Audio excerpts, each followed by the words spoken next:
Hey, Michael Frexon, can you hear me?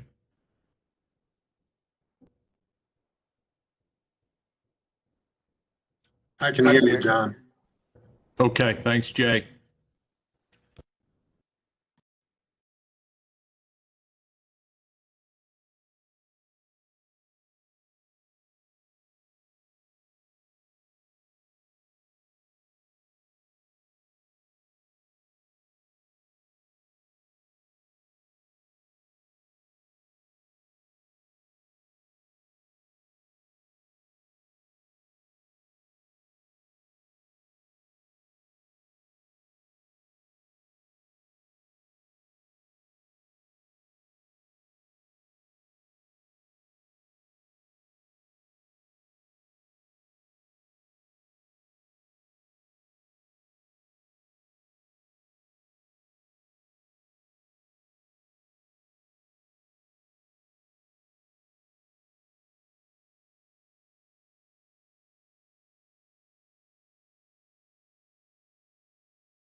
All righty, it's 3 o'clock. I see that I'm listed as first on the agenda to give a welcome. Is everybody on?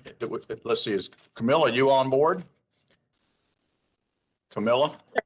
Yes, sir, I am here. The Maybe- only one I have heard from is Mr. Stahl, and Mr. Stahl advised that he would be running a few minutes. Okay. I was going to say, I'm we'll still, waiting. this is a posted meeting of Greenville City Council, so I'll call on you to kind of do a roll call. I'm happy to do so, sir. Let me just kind of leave it to you to tell me when you want to launch that roll call. Just let me know. John imagine everybody- DeWorkin, Councilmember I'm here. DeWorkin. Can Thank you, y'all sir. hear me? Yeah, I can. Sure do. Fleming. Councilmember Fleming. I do not see her on board yet, sir. All right. Councilmember Gibson. Here. Oh, okay. Councilmember Brazington. I'm here. Good afternoon, everyone. Councilmember Stahl is running a few minutes late. He said and would join us. Councilmember Dow. Here, good to see everybody. Okay. Mayor White. Thank you, Okay, sir. I'm here. Well, we have most of us. I think we can go ahead and begin to launch. Glad everyone's in person, and Dorothy, you're not on the highway or anything, so everybody looks like they're in normal. Hey, I just want to say up front how grateful I am for this city council, especially after reading the newspaper article this week about other councils, and it's wonderful we can work in such a good partnership. And part of it is because we're working on so many just exciting things going on in the city, and we're always working on big projects as well as doing the day-to-day. And we have a great staff who makes us all look good all the time. Appreciate the city manager and the assistant city managers and everyone else who's everything they've done this past year. This has been 1 year of total surprises for everyone, of course, but on a serious note, we couldn't you know, it's extraordinary when you look back and see the really big matters we continue to move along, the projects we continue to move along that are going to make a difference for generations in Greenville. We did all that during COVID, continuing that, and that largely goes to the credit of the city manager and the staff for keeping us focused on those big projects that we're going to talk about today, those and others upcoming. And then, of course, the day-to-day wonderful operations of the city of Greenville. So it's been an extraordinary year, even more so in terms of how many things are on our plate. And we'll probably, before we end this next 2 days, we'll probably add additional things to our plate, unfortunately. So we'll keep that in mind as well. I have a question on the agenda up front. The executive session at the end, could somebody tell me what that's about? What Sure, the Mayor, this is Mike Pitts. Council member Stahl and some others had asked for some an update on FOIA. So I'm going to provide council with some legal advice on FOIA. okay, that's it. Okay, it's a little symposium on FOIA. Okay, Yes, sir. I didn't understand that. Okay, otherwise we're going to jump right into some of the bigger projects we have out there, potential and otherwise, on the infrastructure side. And Mr. Manager, I'll turn it over to you. That's all the welcome I'm going to do. We say, is the Councilman Stahl we're missing? Is he the only one who's not with us right now? I'm here now. Oh, you are? Okay, good, Russell. Okay, very good. Okay, everybody's here, so we can dive right in. All right, fantastic. Let me start out with just some administrative items to begin. This session, as well as the session tomorrow morning and tomorrow afternoon, will all be recorded. So they'll be available for people that weren't able to tune in at some point in the future, and they'll be able to find those on our website.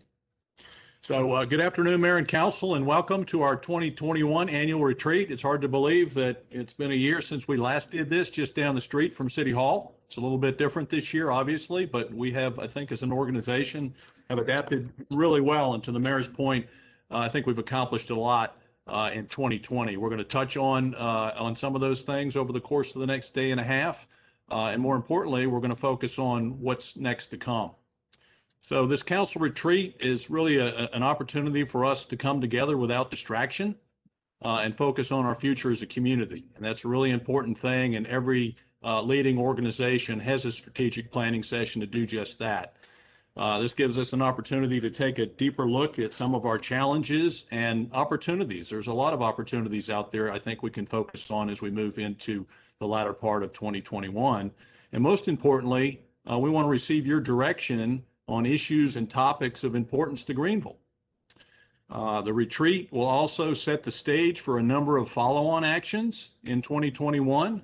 The first will be Council's resolution of priorities. That'll be up for your consideration in March after we go through this process, to be followed very quickly by our budget process. Believe it or not, at the staff level, that has already begun and is based on Council's priorities. And we'll also take this information and include it into our work plan for the coming fiscal year. So a lot of value in this retreat. I hope you find it valuable. I know we as a staff look forward to receiving your direction. Next slide, please, Michael. Just give you a few kind of highlight overview slides before we jump into to our agenda for today. 2021 was a really big year for us. Despite all the challenges, we get off to a fantastic start. And as I've said, we've adapted very well. Not only, I think, do people here that live in Greenville appreciate the leadership that council provides and all that our staff does, but some prominent outside organizations have also taken note of what's happening here in Greenville. We've been highlighted in Southern Living as one of the South's best cities. In Worth Magazine, we were one of the top 10 cities in the country to watch in 2020. And Forbes recognized us for our great hospitality and our great restaurant scene. So all of these things reinforce Greenville's quality of life as a great place to work, a great destination, and most importantly, a place where you can pursue your own dreams and aspirations. Next slide, please. So we talk a lot about growth, and that's going to be one of our big focus areas here in the next day and a half. As you can see, what we've done is we've gone back to a year ago and jumped forward a year, and we've added over 2,000 new addresses to our city. If you look at the bottom of this slide, you'll see how does that break down? And obviously, a big portion of this is residential, whether it be multifamily or single family. But you can see that our really the long-term single family numbers, residential, are starting to shrink a little bit. They've gone from a little over 36% a year ago to now under 35%. So about a 1.3% drop. And we can attribute that to the large number of multifamily units that are coming online here in the city. How many John, how many is that in numbers, or is it flat As on far residential? The single family. well, clearly, Russell, we have had some new single family starts, and I can get you that number. But I know that our multifamily is rapidly outpacing our single family starts right now. It's a good question, and we'll follow up with you. Okay. John, I'm sorry, real quick, since we're already interrupting you. Yes. The SFA, remind me what that is. You mean you're talking about single family attached? Single family attached. Okay, good deal. Thank you. Appreciate it. Yes, sir. Okay. Next slide, please. So here's a good slide. We showed you a similar slide last year, and believe it or not, in the middle of a pandemic, we had over $500 million in new investment based on the number of building permits that we issued in 2020. We issued almost 1,283, and you can see we've got a little bit of a heat map here on the left-hand side. The darker the color, the more density, and you can see the total permit value on the right-hand side. So a lot of investment in the Central Business District, as well as the rapidly developing Verde Woodruff Road corridor area. So a lot going on in this slide. Next slide, please. So to that previous slide, I will point out the top 5 permits in 2020. You may recognize these, but I'll share just for background information. North Point development was valued at $23 million. 408 Jackson under construction now at $40 million. The McLaren, also in the West End here, at $26 million. First Presbyterian Church has a large expansion going on. That's a $23 million project. And then the Aspens at Verde, if you've seen, the land clearing has begun, the grading has started there, and that's a $24 million project. So a lot more investment coming as we go into 2021, and those projects will begin to come online later this year. I think somebody may have dropped something on their keyboard. You're on mute, Mayor. Yeah, I was just looking at those dates of 2010, 2011. I was looking at some old notes. When we had a city council retreat in 2010 or 2011, I can't think which it is, we the city council called we had a panel discussion by developers and home builders who were working very actively in the county. Basically, the subject was, why aren't you doing anything in the city of Greenville? I mean, we were begging people to, what will it take to get you to build a house, to renovate a house, or to do a multifamily project in the city of Greenville? And that was the topic du jour. No longer a problem, Yes, Mayor. Yeah, we knew we had something going here, but they didn't believe it at that time. So, the response Things change. was that it's difficult to do business with the city of Greenville. yeah, I usually hear that. It's costly. Hard to do business and no land. Oh, you didn't have any land. You don't have Exactly. land in the city of Greenville, remember that? That's right. Yeah, we heard that all the time too. No land. Well, we've come a long ways in the last 10 years for sure. This slide really focuses on what's happening with multifamily. You may remember this from last year. And what it shows is the bar itself represents the split between whether these units are being built downtown or outside of downtown. So if they're downtown, they're in the purple, and the bar represents 100% of whatever that construction is for the year. The green line represents the actual number of units, and you can tie that to the left-hand side of this chart. As you can see, we had a really high year in 2017, had almost 2,000 multifamily units come online that year.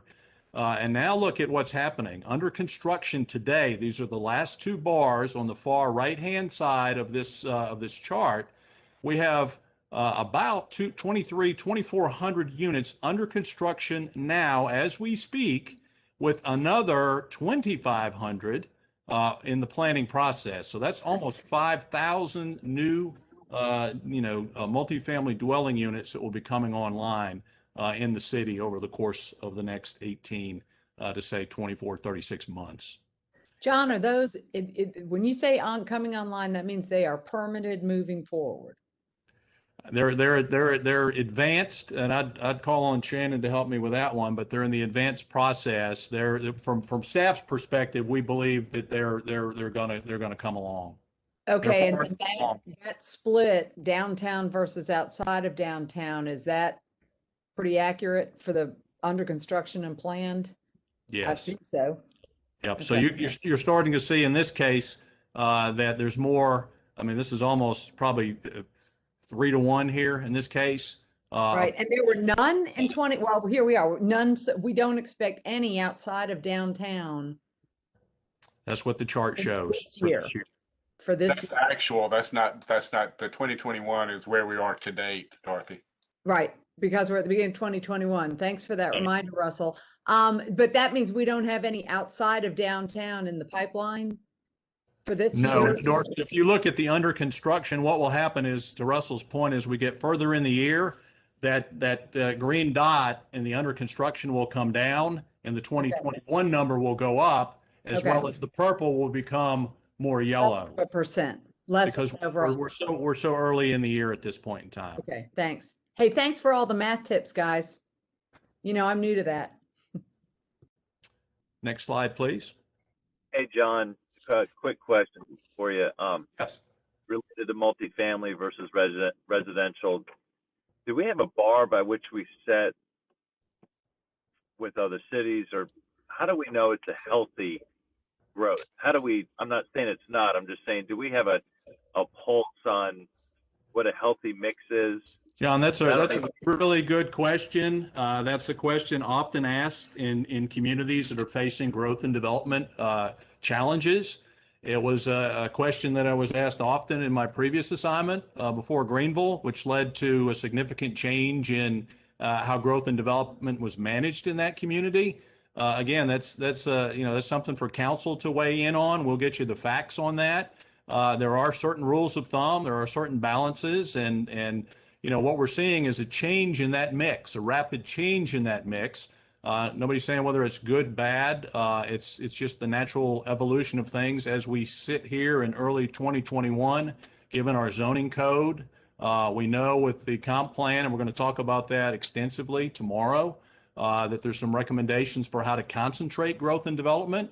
And when you see this infrastructure presentation today, you'll recognize why it's even more important that be concentrated than not just happen kind of willy-nilly anywhere and everywhere. So very good observation. I think that's something that we need to dive into more tomorrow. Please bring that up again tomorrow when we have the planners on that call. But that's a very good question to ask, and it may be something as we adopt this comp plan next week that that's a question that needs to be asked, and you as a council need to provide some feedback on what is a healthy balance for us as a community. Really good. Thank you for that. I was getting ready to ask for it on the map, sorry. Yeah, well, I was just going to point out, again, going back 5 years, 10 years, et cetera, we had consultants come in at that point and tell us we had an imbalance because we had an unnatural imbalance on the other direction. We didn't have any multifamily. I mean, it was a growth area. Greenville County was growing like crazy, but the central core, it was a head scratcher, but no one was doing multifamily in the city. So to some degree, we're kind of catching up in terms of raw numbers. I would still kind of believe that we're kind of catching up to where we should have been for a longer time, but we went for 20 years with no one building anything, much less multifamily. So there's a catch-up aspect to it, but it's still a very fair question in terms of the total community. You want to have room, obviously, for single family or attached homes at least, and not so much density. But that, I think the comp plan does help guide us on that. So this slide just shows you the concentration of what's been completed through the years. So obviously a smaller dot means less density, less numbers of units. The larger circle means large concentration, large development of multifamily. And then the purple is what's coming, what's under construction now, or what's planned to be constructed over the course of the next couple of years. Next slide, please. This is a quick snapshot. We showed you this last year. We still don't know who's mining where, but it shows 14 at the bottom. We always get asked that question. The thing to focus on here is the right-hand side of this chart. The city is outperforming the state of South Carolina and significantly outperforming the country as a whole. So positive things. I think as we come out of COVID, we're going to continue to see those employment numbers improve, unemployment go down, and our attraction of jobs to the city of Greenville to increase, as well as the number of businesses, which right now is just shy of 6,000. We're in the process of renewing our business licenses, and hopefully in the course of the next 2 to 3 weeks, most of those, or if not all of them, will be in, and we can give you an exact number on the renewals insofar as how it compares to the 5947 that we see on this slide. John, do we ever look at those numbers? I would love to see how, if we added a little section that showed the county. In other words, we've got city, state, nation. If we had Greenville County in there, do we have, I'm obviously not saying do it now, but to me, that's very relevant. What I'm trying to highlight is, we are the heartbeat of the county. We say that in our comp plan and the data to back that up. Good point. I'm sure we can easily add that. Okay. Well, but a similar question, and I think we asked this last year, is this measured by where their paycheck is from or where the location of their physical work? For example, is St. Francis considered in this number, or are the St. Francis clinics considered in this number? Does that question make sense? It does, Russell. I don't, off the top of my head, we'd have to refer that to BLS and see exactly how they break that down, but we can certainly dig into that. And I think it would make sense if we look at adding Greenville County in here to make that distinction of city, county. That's something we can certainly do. Okay. Next slide, please. So good segue. I think I just heard the word economic engine of the upstate in Greenville County. Well, we certainly are that. Here's the heartbeat, John. You heard the heartbeat. Yep. Heartbeat. Yes, we're the heartbeat. Engine, right? Engine, heartbeat. It's all good.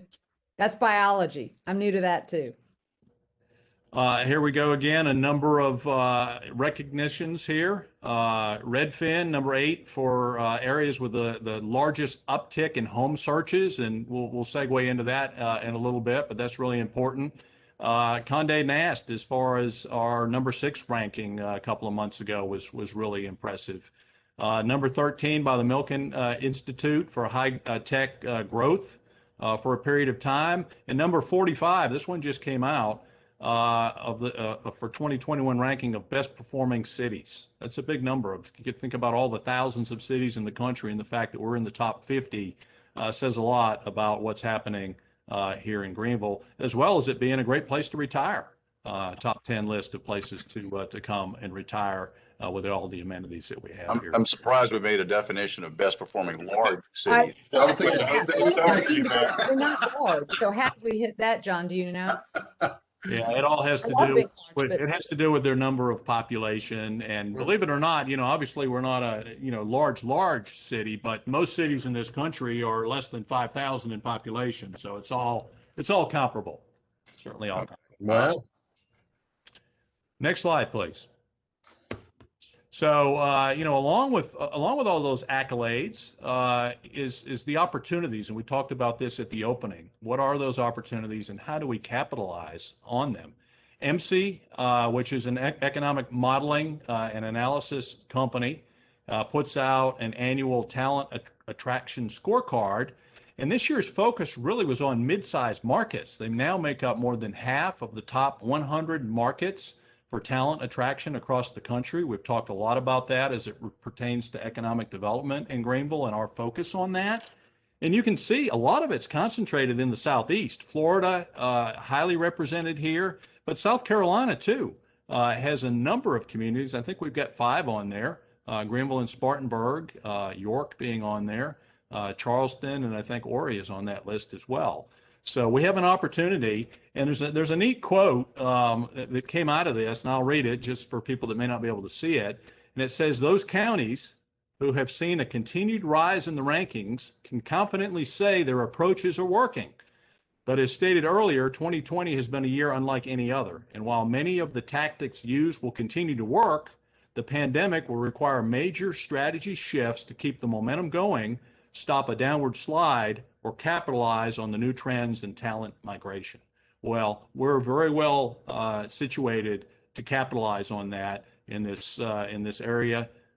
Great educational institutions here, low taxes, high quality of life, and the fact that we're a very inclusive community, I think bodes well for our future to attract talent here.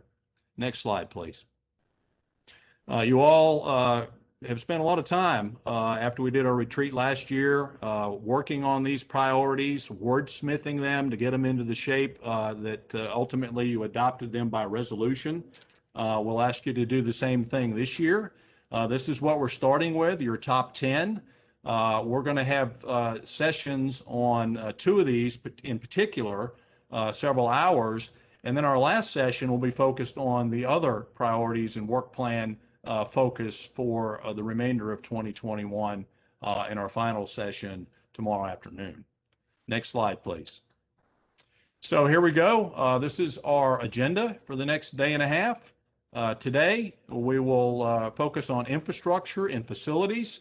This is a really important component of what we do. And I will say, we did not spend a lot of time with council on this. We spent a good bit of time at the staff level, but not sharing the latest updates with council about our infrastructure, the importance of it, the status of it, and most importantly, the renewed investment in our infrastructure. It's often forgotten, but it is the backbone on which this city sits and ultimately runs and has a huge impact on quality of life. So we're going to spend some time here this afternoon going through that. As Mike said, we've got an executive session on FOIA.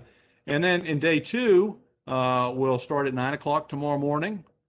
And we'll go through Greenville 2040 implementation. What are the next steps? What are we going to do to focus what the community has told us should be our priorities?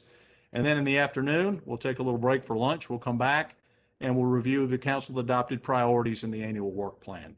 So it should be a good full day, day and a half.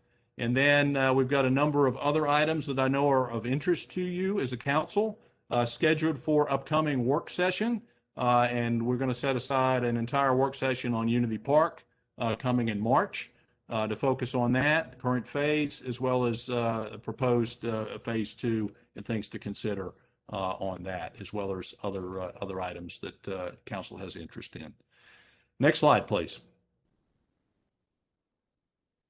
So I'll leave you with this. This is just a spectacular photo of our community, its beauty, its ongoing development, redevelopment, and I'll leave you with let's continue to do good work and build on this. Is that a sunrise or a sunset in the back? I believe it's sunset. That's a sunset. That's gorgeous. Is that Hey, real? John, Yes, sir. that's a great opening segment there. Thank you for all of that. I know naturally throughout these retreats, any number of questions come up where the answers are to be delivered after the fact. Before we get into infrastructure facilities, let me add just one question for the answer to follow later, please, about the multifamily slides that we covered. Yes, sir. Unless somebody happens to know it right now, which I wouldn't expect, can we get some data on of all of those completed multifamily units and buildings over the past, call it 6 or 7 years that one of those slides highlighted, what the occupancy rate is, or what I'm really looking for is to understand how many are full, and therefore we gotta, says somebody, provide more apartments because there's none here, in which, if any of those, are at 70% occupancy and there's room available, but speculators keep wanting to build apartments wherever they want to. Yeah, we'll certainly look into that, Councilman. I do know that I don't think you can go to a single place and find that. I think that's more of a proprietary type thing. I know from past experience, we've tried to call around and get that. Some will share it, some will not. But we'll certainly take a Yeah. take a stab at trying to get that information as best we can. We have been able to do that in the past, for at least for all the downtown units, and Yeah, and it is proprietary, so we have to, it's turned to Yes. public session, private session. yeah. Of course, It's a also, question yeah, it's a question that we ask all of the time. They don't but have it's, to tell you if it's not a public place. If it's a public housing place, we can get that information based upon that date. But if it's private, it all depends on if they just want to tell you, because we ask that every year. For all the years that I've been on council, and if they don't want to tell you, they don't have to. yeah, and the other factor to keep in mind too is just the inflow of population into this area. I think that thing that we didn't have on the screen was that report that came out last week that had Phoenix, Arizona as the #1 inflow city in America, and Greenville, South Carolina was #8. It was Phoenix, Austin, Nashville, Tampa, Orlando, Greenville, and then Raleigh and Charlotte were below us. So that speaks a lot to where the lack of vacancies, I think, is what you're going to find. But we can get a lot of that information. But it's a fair statement, isn't it, John? I mean, it's market driven, right? So what we have in the pipeline, at some point, a market drove the developers to go for those. It's not something that we have access to it, but they have the data and that's what's driving that. We don't have good data, or we do, I guess, by looking at advertisement and whatnot, we know whether or not any are being used as sublets or rentals, short-term rentals, that kind of thing. True? Yeah, so that's part of what we're going to be trying to do is take a deeper dive into at least the short-term rental aspect of this. And that'll, I would think over the next 90 days or so, we'll have a better picture on that in particular. Okay. Okay, any other questions before we leave the intro and move on to infrastructure? And please, as we get into this, please ask questions as we go along. It's very comprehensive. It's going to take some time to get through it, but we wouldn't do it if it weren't important. Let's go ahead and segue over to that slide deck for infrastructure, if we could.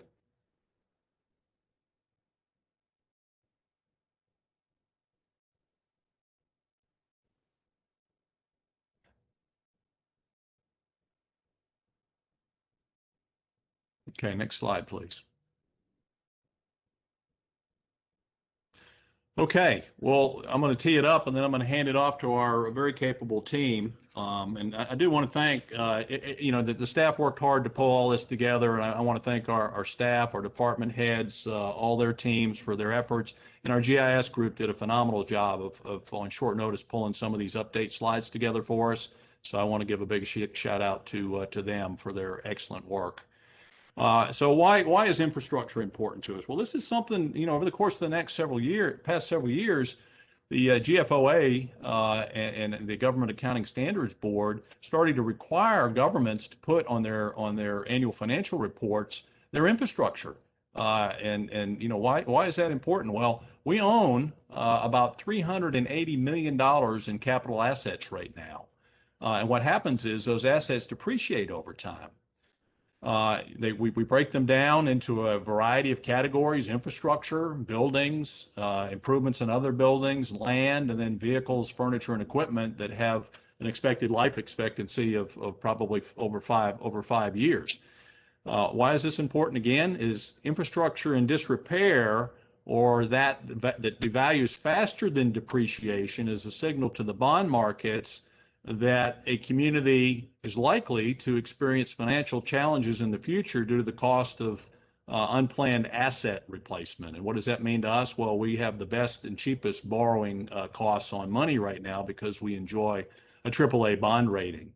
So what investors like to see is planned investment. What is your capital replacement? We do a good job with that on our vehicles, for example. And I think, as you'll see in our slides coming up, maybe not so good in some other areas. So that's why it's important. It's something we haven't spent a lot of time on over the past 18 months as a leadership group. And it's important for us to share this with you today, answer your questions, and most importantly, get your feedback. So with that, Eden, I'm going to turn it over to you. And I know we got Murphy and Cooper and some others lined up to walk us through the different facets of this. So with that, I'll turn it over to you. Thank you, Mr. McDonough. Good afternoon, Mayor and members of council. We are really excited to present this information to you all today. And as the manager mentioned, staff has spent a significant amount of time really over the last 6 to 8 weeks putting together a comprehensive look at the condition of the infrastructure. We don't mean to present this to you to scare you or to make you feel like we have to take some type of immediate action. It's really more to set the stage and to help you understand and help all of us understand what we are facing in the coming future. Michael, next slide, please. As we start going through these slides here, you'll see that in many cases we have ranked an asset as being either good, fair, or poor, or in some places we've included a requested category. Requested would mean areas where there have been sidewalks that have been requested, but we don't currently have sidewalks in that area, for example. I'm now going to turn it over to Mike Murphy, our Public Works Director, Dwayne Cooper, our Engineering Services Manager, and Nick DePalma, who did a wonderful job pulling the majority of our infrastructure components for the Public Works aspect together. And then Angie Prosser and Megan Young will speak to the needs in our Parks Department. So Mike, please. Thank you, Eden. Good afternoon, council members, Mayor. What we're getting ready to do is take a look at the infrastructure, our most valuable physical assets in the city. And like John was saying earlier in his presentation, the success of the city, the operation of the city, a successful city runs on its basic public infrastructure. And so what we're going to be looking at this afternoon is we're going to take a very high-level view of our street system, our sidewalk system, our stormwater, our wastewater, our parking system, and our city-owned facilities. And then I'll hand it off to Angie and her team, and they'll talk about the park systems. So like Eden said, this is not supposed to be scary. This is just the state of our infrastructure, and we want you to understand where it's at. Because the successful thing about the city is we're growing, and we're growing rapidly, and we're getting all sorts of recognition about how successful we are. So it's very important that we continue to maintain, we continue to grow our infrastructure, but as we do that, behind the scenes, that infrastructure continues to age. And as that happens, it is critical that we maintain the existing infrastructure as well as building new infrastructure. So we're going to be looking at condition, we're going to be looking at capacity, and we're going to be looking at what it's going to take to maintain those systems and also improve upon them. So we're going to start out, if Michael, if you're running the slides, next slide, please. So this is going to be a tag team between myself, Dwayne Cooper, and Nick DePalma. I also want to thank, before we get too deep into this, my Deputy Director, Dave Derrick, obviously Dwayne Cooper, our city engineer, and all the division managers in Public Works who have not taken a day off during the COVID. We've worked continuously throughout this whole thing as essential workers, very proud to do it. We're very happy to do it. And you can see that we take great pride in our city and our infrastructure. So with that said, Coop, I'll turn it over to you and we'll get started. All right. Good afternoon, Mr. Mayor and members of council. The first item we're going to look at today is bridges. And just to reiterate, we have a lot of assets in the city of Greenville. And one of the keys to doing proper maintenance on these assets is going to be actually asset management. And I'm talking about knowing what we have, where is it, and what condition it's in.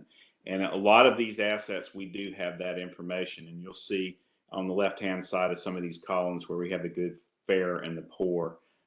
So in a lot of these systems, we do have good information on. Some of them not so much, but we're working on that presently. But for bridges, we have a total of 14 city-owned bridges that we own and maintain. 6 of those are in good shape, 2 in fair, and 6 in poor. The poor category would include bridges that are timber supported, that have actual wood piles as the support structure. They are getting near the end of their life. It could be older bridges that are just in poor condition. We have a few of those, or some that are substandard. They may have weight restrictions and need to be replaced in the future. Next slide, please. Hey, Dwayne. Yeah. Would that include any that's washed away? So Hilly Street comes to mind. If it washed away, do we no longer count it, or do we count it as below poor? We need to build back. We count it. As a matter of fact, here's a picture of There is Hilly Street. Yeah, it's over there. I was gonna say. Yeah. Poor, and one of the challenges of Hilly Street is it is well below the flood stage. And so every time we have one of these rainstorms, it overtops and creates a dangerous condition. This is one that we're actually recommending to remove. We would like to work with the Greenville Spartanburg neighborhood and possibly look at other access points to that neighborhood and just remove this bridge altogether, because even if we replace it, you're still in the floodway and under the floodplain. So during flooding times, even a new bridge would overtop. And I think that's a dangerous situation. But it's on. Before we go any further, I realize if you're going to replace it in the same spot, you haven't done anything. Have you looked at the cost of making it higher, making it shorter, higher, whatever it is, etc.? Because oftentimes when we remove stuff, we remove it in areas where there's high poverty level, and it reduces their ability to be able to get from point X to point Y. So have we looked at possibly replacing it, but replacing it at a higher grade? And have we looked at asking for funds out of the old-fashioned C fund or the state, or applying for a grant? I just want us to look at every possibility before we do that, because as long as I've been on council, if you're going to remove something, it's going to be in an area in District 2 or District 3. And I'm going to be very candid with you. I'm going to be totally against it if there's something else we can do for that particular community, because removing it is easy. Now that sounds real good. But what do you do for the transit and the walkability and the livability of the people in that community? That's got to be first. And I need to know what other alternatives you looked at first. Well, and Dwayne, the other way in and out. I mean, right now, Old Spartanburg Road is the only way versus East and, East North Street, but, higher bridge, as Lillian said, or just another way in and out of that neighborhood for access. It's too choked up now. Well, what we looked at, if you just look at the bridge itself, we looked at raising the bridge, which can happen, but the problem is even Stone Avenue is under the flood elevation. And so you got a high bridge on this end, but you're diving into the water as it's rising. So that was one scenario that we looked at. But then we also looked at the connection with East North Street, and that has limited sight distance. It's pretty scary when you're trying to take a left turn out. And if we were to remove a bridge, we would want to improve that access, whether it be by a signalized intersection or maybe even a roundabout intersection, something that's safer, better visibility. So we are working with any developers or anybody that comes in and wants to do work in that area are looking at that intersection. So to your point, yes, there has to be an improvement elsewhere if we're going to remove access to the neighborhood. I've always assumed, when we touched on this in the past, I always assumed this bridge would be taken care of at such time as the Green Line area is redeveloped, because frankly, somebody redeveloping may have a different idea about where the bridge should be. But in the meantime, we're just kind of struggling along with what we have until that time is here, but perhaps it will be in 2021. So to me, it's a development issue. But I agree with Lily, and I don't think we go ahead and take it out until we have a development plan that we feel good about. Correct. We would have for alternate access before we would suggest to remove it. And Dwayne, I think it's important to note that that bridge is currently closed. Although you can see the condition of it right here, the bridge is actually closed right now. So you can still walk across it, but you can't drive across it. And the options that we're looking at is possibly keeping this as a footbridge for pedestrian traffic. But like Dwayne is saying, is is the access from the bridge will move over to East North Street and we will redesign that intersection, because right now that intersection on East North Street is not adequate. And what we would do is we would bring that up to a better standard. And that's how we would address the ingress and egress into the Greenville neighborhood. There are also other alternatives internally to that neighborhood that could provide better access to other streets like Spartanburg Street. So I don't want to belabor it, but is East North a state or a city? Isn't it a state? It's state. So we open that situation. We don't need to belabor it, but I do think, I mean, the message is we can't just, we have to have better access to Green Line Spartanburg. Right. And typically when we're talking about safety items, especially at intersections, I mean, we might have small differences on how you get there, but they're generally in line with us when we start talking about safety and safety at intersections, especially. So this other picture is Woodland Way Bridge. If you remember 5 or 6 years ago, we replaced the supporting structures there and rehabbed that bridge. So that's one of our better bridges. Next slide.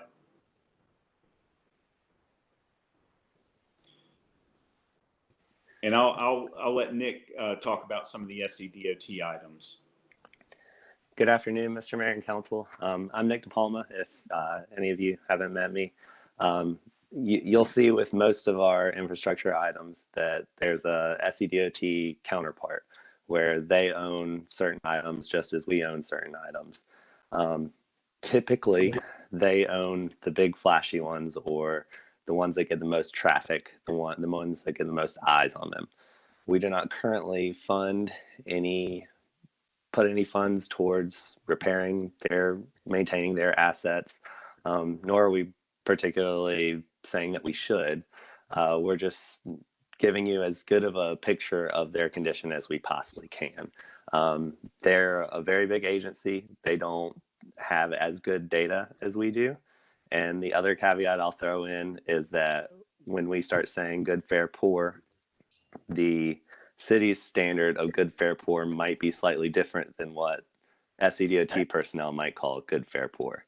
So I just want to let everybody know, as far as, language, and make sure we're all in the same vocabulary there, that what we're calling poor may not be what SCDOT would call poor. So just a little caveat to throw in there. And as far as, sorry, yes? Our standard.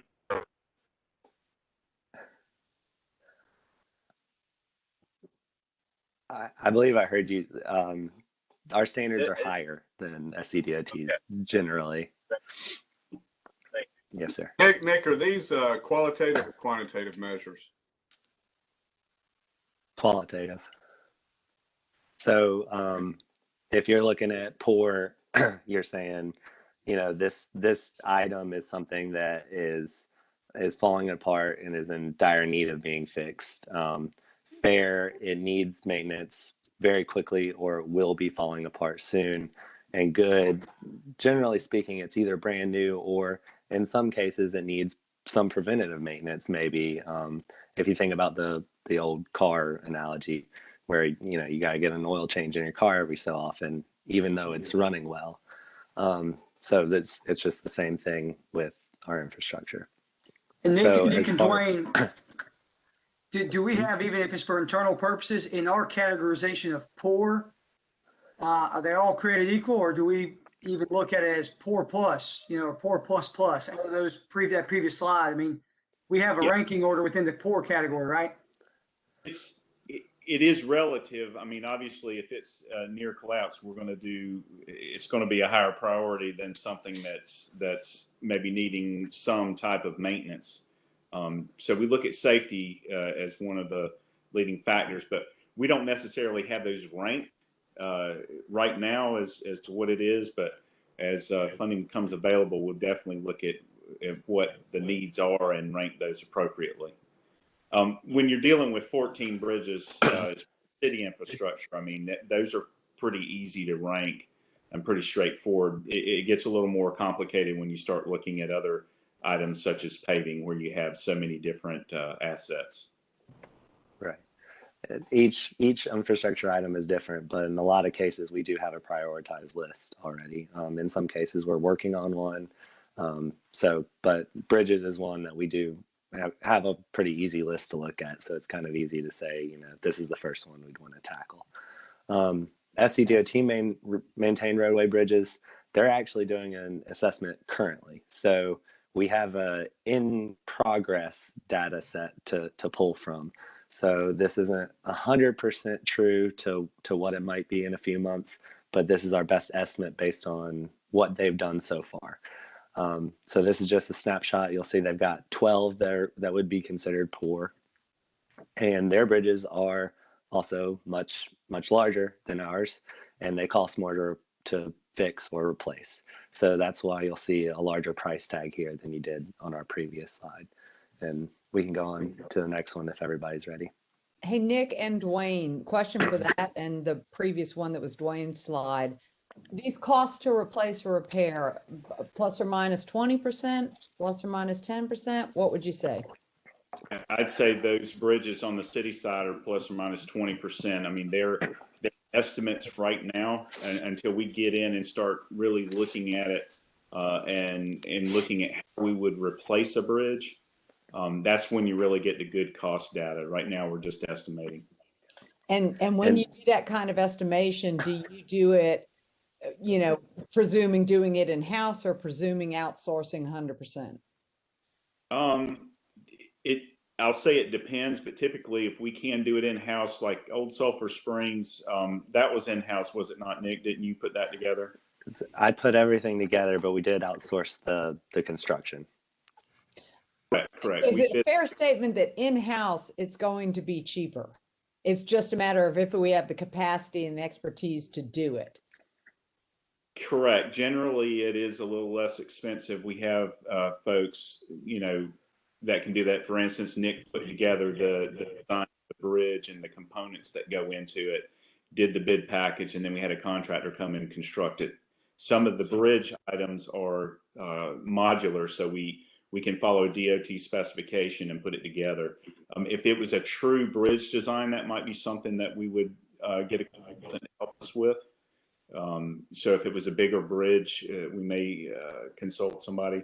But for just your smaller bridges like Dallas Road and Sulphur Springs and things that we can do modular, we'll do that ourselves. Okay. And just to speak to the cost a little bit more, the city maintained items, we generally have a better idea on than the SCDOT items. So we're a little bit closer on the city owned stuff because we're more familiar with it. We know it. We've looked at it a bunch. So.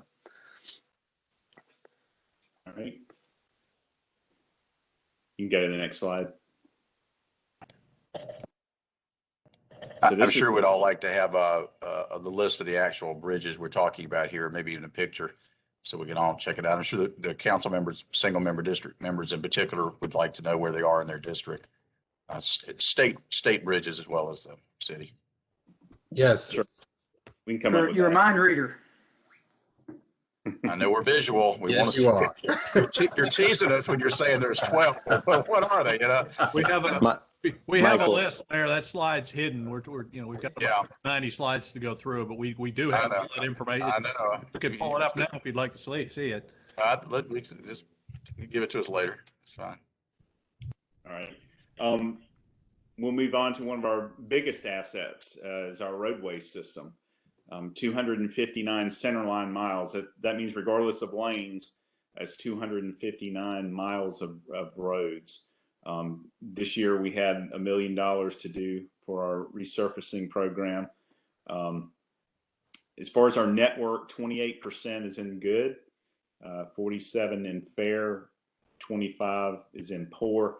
You'll notice good is greater than 80 PCI, that's pavement condition index. So every 5 years we assess our paving network, and we rank certain items, and we rank these streets on best to worst condition, and also look at the types of repairs that it will need. So at the bottom of the list, you may have to rebuild a road. You may have to do a lot of full depth asphalt patching, a lot of milling and resurfacing, whereas if they're in better shape, we might be able to do a preservation method. Has this gotten, how does this compare to the list 5 years ago? Is it getting dramatically worse? I'll say it's not dramatically worse, but if you go to the next slide, I'll show you it is a little bit worse. So this kind of gives those pavement condition indexes. And so the one all the way to the left is worst to first. This used to be what we did in pavement management. We milled and repaved the worst streets. And so we're paying a lot of money to have that done on the worst streets. And so with $1 million, or the new pavement management, the way we're doing it now is we're also putting some preservation in there. And when we first assessed in 2017, we did a projection at $1 million a year. What does that get us? And as you can see, it went from a 79 to a 70, whereas the worst to first would have gone all the way down to a 66. So then we looked at some other methods of how we could even improve further on that. If you look all the way to the right at the actual performance, to answer your question, we went from 78.92 to 75.82. So we slowed the decline. And so what this tells us, when you throw $3 million budget at that model, it shows that now we're maintaining that 80 pavement condition index. We're maintaining that system. Now, keep in mind, every time we accept new roads in the city system, whether it be through a subdivision or other development, we're increasing those centerline miles and increasing the need for maintenance dollars. So that all plays into it. And that's probably some of the reasons some of those actual performance numbers may be a little higher, because as soon as we accept a brand new road, it raises the average a little bit. But we have been working hard at doing we've done rejuvenation oil treatments. We've done hot in place recycling. We've done what we call a maintenance course, which is a real thin lift of asphalt when you have a road that the surface is just kind of deteriorated and aged, and there's no real structural issues with the asphalt. So instead of milling 2 inches and repaving 2 inches, you're putting a thin 3/4 to 1 inch lift on it. It looks like a brand new road. It performs like a brand new road, but you don't have all the costs associated with milling and resurfacing that road. So, and Nick's been handling this. He's done a really good job of intermixing those different items and doing research and seeing what works and what doesn't. And so we've been slowing that decline, I would say, versus just the normal process of milling and filling. Hey, Dwayne, what's the longevity on that last process you just talked about? I mean, how long does that last? On the thin lift? Yeah. It depends on the classification and the use of the road. But if a 2-inch overlay lasts 20 years, then that would probably be in the 12 to 15 year range. Okay. So it's not quite as long as the 2-inch. However, the cost is such that it over the long run, when you average all the factors, it's less expensive to maintain. And keep in mind, you see me with the graph that shows if you wait till an asset is all the way deteriorated, it costs much more money to bring it back into shape than if you catch it, at the maintenance stage. It's a lot cheaper to paint the wood than replace the wood, kind of thing. Show the next slide, and I'll give you an example. And real quick, it's my understanding that we didn't qualify and none of our roads qualify for the DOT repaving or paving plan for this year. Is that true? And then, if that is, do you expect any of our roads to qualify for the DOT paving plan next year, or do you know? Well, there's some roads that DOT owns that they were repaving. Stone Avenue and several of the larger primary routes. None of the secondary routes like McDaniel or North Main, none of those were on the list. So some of the streets that are in our city did qualify. I hope to see it. Every time we meet with DOT, we ask for their resurfacing list. But right now, DOT is focused on the more of the primary routes, and those secondary routes. They've increased the number that they're giving to the C Fund committees, and 25% of the money at C Fund has to go to DOT roads. So I know we're going to be. They actually are repaving McDaniel this year because that was a C Fund request. Cleveland Street repaving was a C Fund request. So those weren't on the list, but they got repaid because the private citizens went to the C Fund committee and requested it. And that's without city participation. The city participated on its section of Cleveland Street, but not on the DOT section. And we won't be participating on SCDOT section of McDaniel. And what as a city are we able to do to help steer our constituents towards that avenue? So, you have to be pretty plugged in to be watching C funds and go through that, right? It's a very simple application and you need a 100-foot tape measure and a few people, right? But it is not fair across the board the way I see it. So what can we do there? No, the city could, in the past, if someone that came to us and we could probably possibly give them some guidance, and we do appoint people to the C Fund. And it's a matter of asking them to get the C Fund staff to look at what they want to, because that's not something that the average citizen would have to do themselves. Well, that's how Cleveland Street got paved. An average citizen went and filled out the application.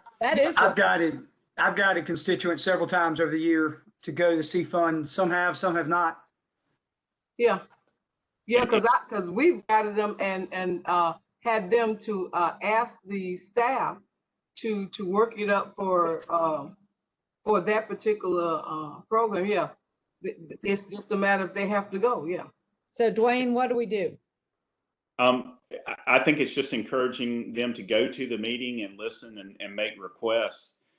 Because keep in mind, anytime I go to the C Funds committee, they're asking what money is the city bringing. If I make a request for a state road, they say, well, what's the city bringing to the table? Are they going to pay half? And, I don't think we want to do that. Whereas if a private citizen goes, they say it's a state maintained road, they're requesting 100% of the funding.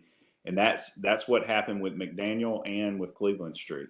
Exactly. So I think we encourage them to go. And if they want any guidance, they can call my office and we'll definitely talk to them, give them a training session on how to do C Fund. And those were dramatically poor roads. So both those Cleveland and those were roads that long ago, you had potholes. It was pretty overt. Yeah. Those were two good examples. But it's a very user-friendly system. My concern is that most people don't know about it in general. So whatever we can do there, I appreciate.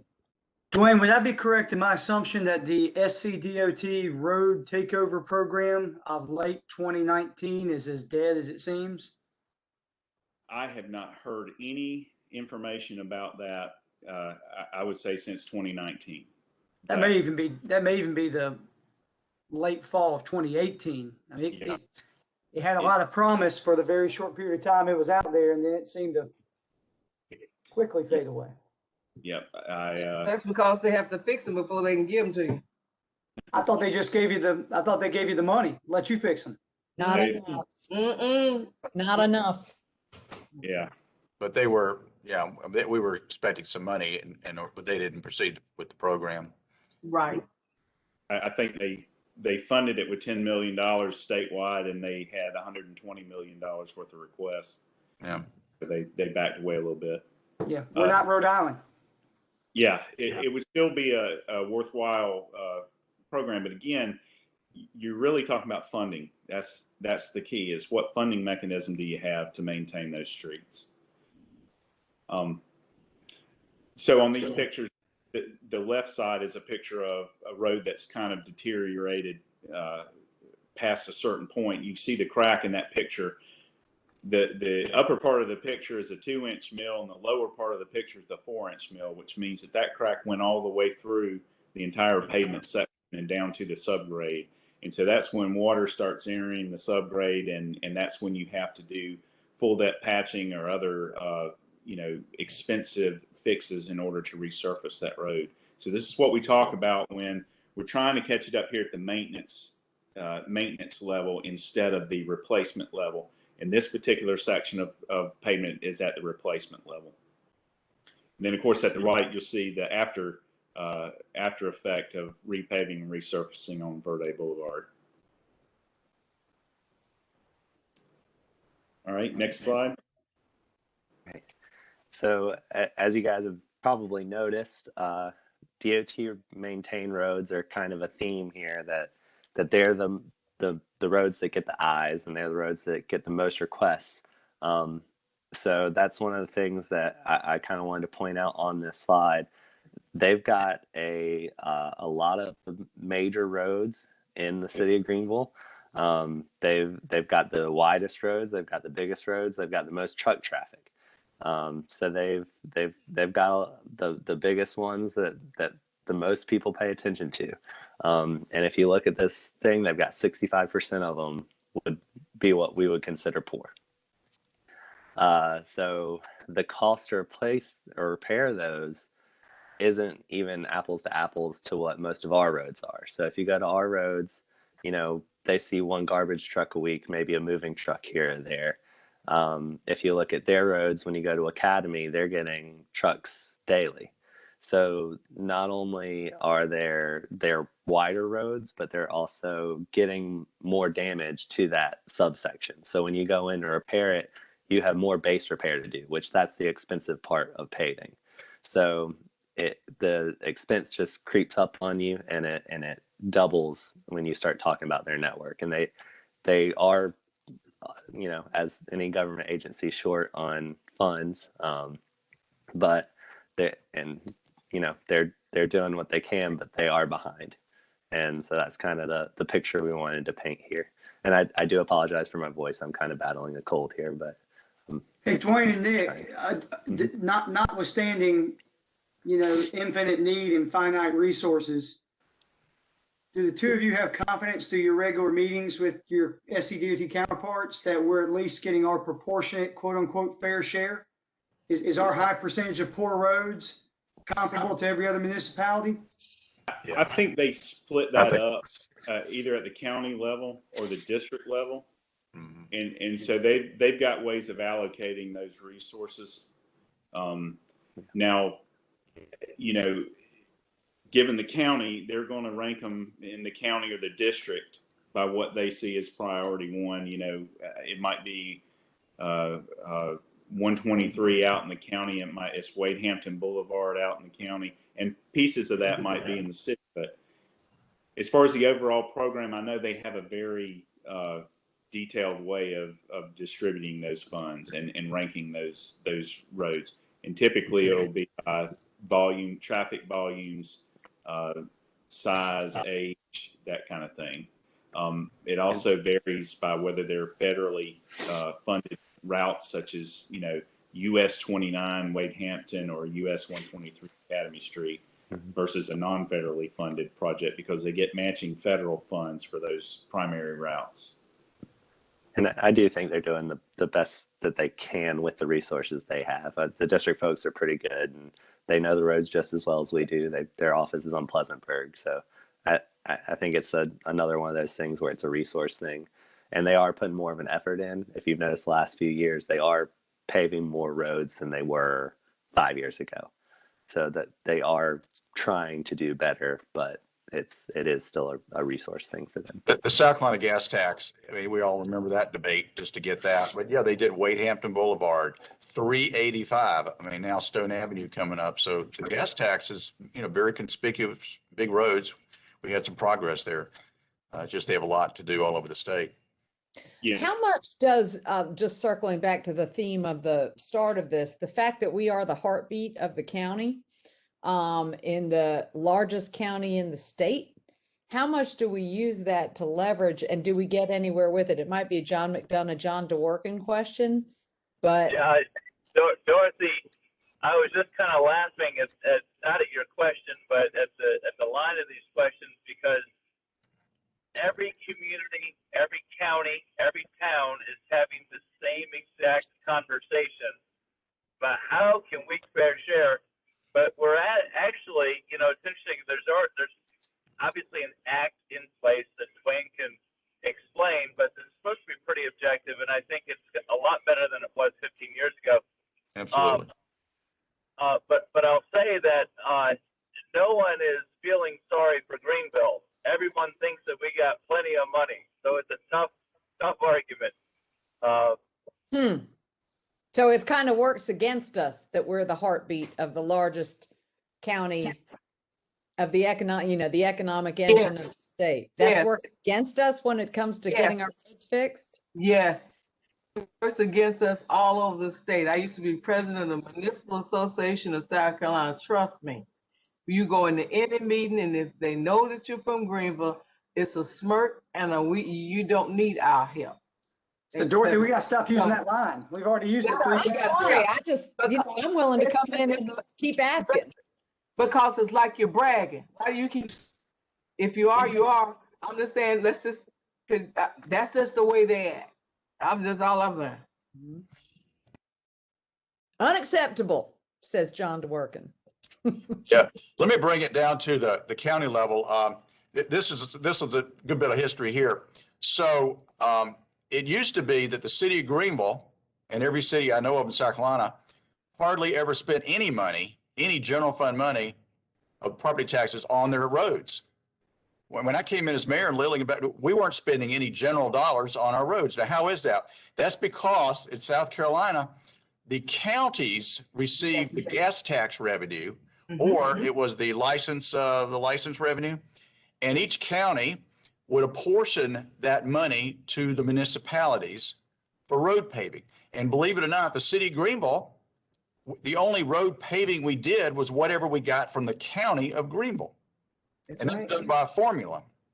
And about 15 years ago or so, the county changed the formula.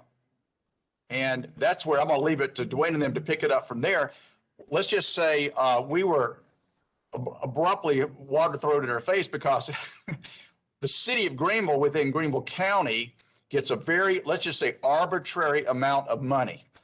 Now, this is a public meeting, so I'm going to be careful what I say.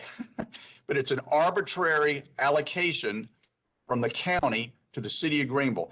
And that's why we decided about 8 or 9 years ago that we were going to start doing something we'd never really done before. We started doing a general fund allocation for road paving, just like we do an allocation to build sidewalks every year, which we didn't do before. So now we do an allocation for road paving, and it's every year we've been adding to it. And I'm sure this presentation, we're going to want to add even more to it. But the truth is, we didn't even do that years ago. And that's why these numbers are so bad in terms of the roads getting worse and worse and worse. I mean, but the allocation from the county is an issue that, does need to be revisited, but whether the county council would, but it's an issue of, how much Greenville gets versus Simpsonville, Malden, Fountain Inn. And you'll be pretty shocked when you hear what that allocation looks like, because we are the epicenter of the county and the economic driver. But Dwayne, what I heard from your earlier slide, we're spending $3 million a year. We had allocated $3 million a year, and that's just letting us maintain where we are. But as we absorb more development, more, smaller roads, whatever, we're going to start losing ground unless that, and we're certainly not getting out in front of it. Well, actually, we spent $1 million out of general fund last year on pavement. What's the 3 million number? That's what it would take to maintain at a pavement condition index of 80. So we would have to used to spend zero, and now we're spending $1 million a year. But losing ground. But it starts with how much are we getting from the county? Are we getting our fair share? And then being aggressive on C funds and cobbling all this together. But no city in South Carolina that I'm aware of, none, is able to keep up with the road paving because of the allocation systems in just about every county in the state. Excuse me, Dwayne, do we know, or can you find out, or can you guys ascertain in the county, how many of the roads are actually in Greenville City? Like what proportion of county roads are here? If we're at 260, let's call it, I think Greenville County is around 1,600 miles of roads. So roughly 20%. Okay. Do we have any idea how much the county receives as far as this allotment, and what portion of that allotment are we actually getting? Yeah. Just explain the formula, how much we get from the county. And it's not just road miles, but of course it's just road usage that obviously our roads are pounded like the state roads a lot more. To me, it's not linear footage, it's traffic counts. You got it. It's traffic counts on our roads, it's traffic counts on the others. Review for us what we're getting under this. This is an agreement. This is an intergovernmental agreement between the county and the cities that'll allocate this funding. Generally, under that, I think they used to call it pennies for progress in that the way they fund that mechanism, but it's a little over $300,000 that the county writes us a check for, a little over $300,000. And then in C, we always maximize their contribution. I believe this year it was 540 odd thousand that we match dollar for dollar in the C. Okay, well, but before we get to how much we spend, how much does the county get from the state? Do we know? That I'm not the little over 300,000 is the driver's fee on the licenses. Yeah. And I can't remember what the other source. The C funds is obviously gas tax. And there's a formula that is population driven and miles of roadway driven. So that's how they kind of figure out that's how the state determines what Greenville County gets. That's how the C Fund Committee determines what the city of Greenville, and they compare that to the miles of road in the county, population in the county. They also compare that in the different municipalities. So obviously we're the largest municipality. Greer's probably closest to us in size, but they tend to do how the state determines it for the county.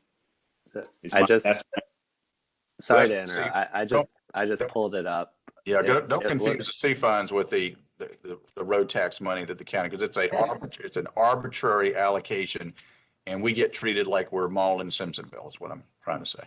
Yeah, that's the reason why we see. I just pulled up the data, and it says that they had an appropriation of $700,000 to assist the 6 municipalities with their road improvement programs, and of that, we got 321. Okay.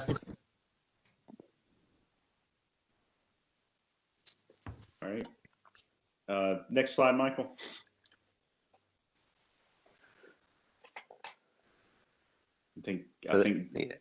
Yeah, and this was just a picture of one of their big ticket roads that we always hear about. And I just kind of wanted to point out here in general, one of the reasons that repaving DOT road is so expensive is if you're familiar with this pavement is well over the gutter line, so you can't just mill and fill 2 inches. You've got to go down further, and you got to repair ramps as you do it. There's a lot of work that has to be done on this road, and it's not just a simple fix. So that's why we wanted to point this one out on this slide, and we can move on. Okay, sidewalks. Total amount of sidewalks is 157 miles. This year we funded $1 million in InStep, and keep in mind InStep is to install new sidewalks where no sidewalks currently exist. The sidewalks were assessed when we did our pavement assessment back around 2017. They were ranked in good, fair, and poor at that time. I mean, the good news is 89% of the network is in the good category, 10% in fair, and 1% in poor. So the poor is obvious: cracked sidewalk, sunken sidewalk, might be trip hazards associated with it. Fair could be anything from width. The old standard used to be 4 feet. Now the new standard is 5 feet. And sometimes they may not meet ADA requirements. And so that's what will give them a fair ranking. Also know that there are more than 130 miles without sidewalks in the city. And if we said we're going to do a huge in-step program to install 130 miles of sidewalk, that's approximately $175 million. We've seen the prices go up pretty substantially over the years. I used to say we could do a mile for $1 million, and now it's crept up over $1 million a mile. So, and keep in mind in the in-step, a lot of that includes storm drainage and curb and gutter. It might include widening of a roadway. If the roadways were constructed, substandard or less than 20 feet wide. So there's a lot of different work that goes into an in-step project. Next slide. Dwayne, before you move on, so just so I'm clear, if we're talking about repairing the sidewalks that we have now and then installing the sidewalks that we need, we're looking at roughly 200 million total.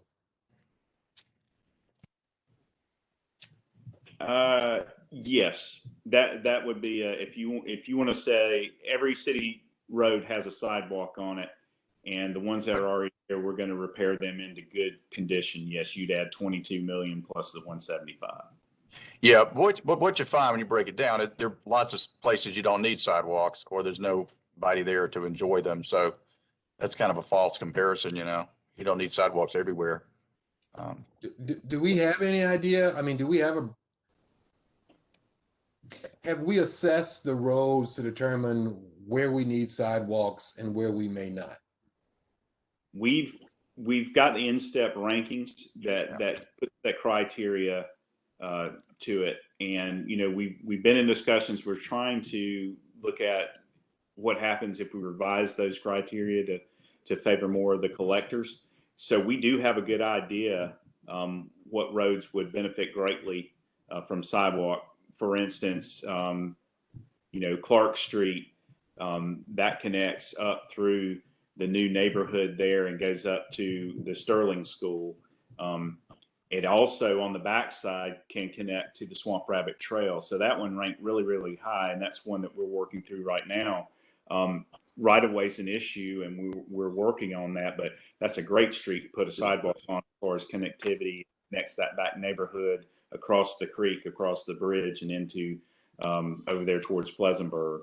So that's a good one to do. What we were seeing is sometimes our ranking methods would catch a low volume neighborhood street on the backside of a neighborhood where it has a very low walking percentage. There's very few houses there that it's serving, and it would want to put a sidewalk on just that one little street and not connect it to the collector or any arterials where people might be walking to. And so we want to avoid that. We want to start at the arterials and then come down the collectors and then branch out in the neighborhoods and give them a network to get where they're going. Because people are walking and biking to the school, to the grocery store, to the doctor's office, to employment. So you want to make sure that if they're going to walk on a road, no sidewalk, it's a low volume residential street. Wayne, and I would love if we could reevaluate those criteria. When we last looked at it, there were several streets on there that were way up the list that, in my opinion, didn't really make sense. And then there were a bunch that were way down the list that because of one or two variables, they dropped off. So I'd highly encourage us to reevaluate our evaluation system on in-step. Well, we had that presentation in the summer on a proposed or where it was. And I remember we kind of sent it back to the drawing board with staff from a work session and hadn't heard about it since. So, one of the comments was the issue of a school. When you get extra points for being close to a school, but yet schools have been closed in many neighborhoods and therefore they are not gaining ground with their sidewalk program. So are you saying, Dwayne, that you have revisited that criteria and have something to show us, or that's still being looked at and we'll see it this year? we're still looking at it. We'll see it this year, but when we go back, when we got the feedback from council, we went back and looked at it. It's difficult to, when you put all those criteria in, you still have these outlier results, just like Russell was talking about.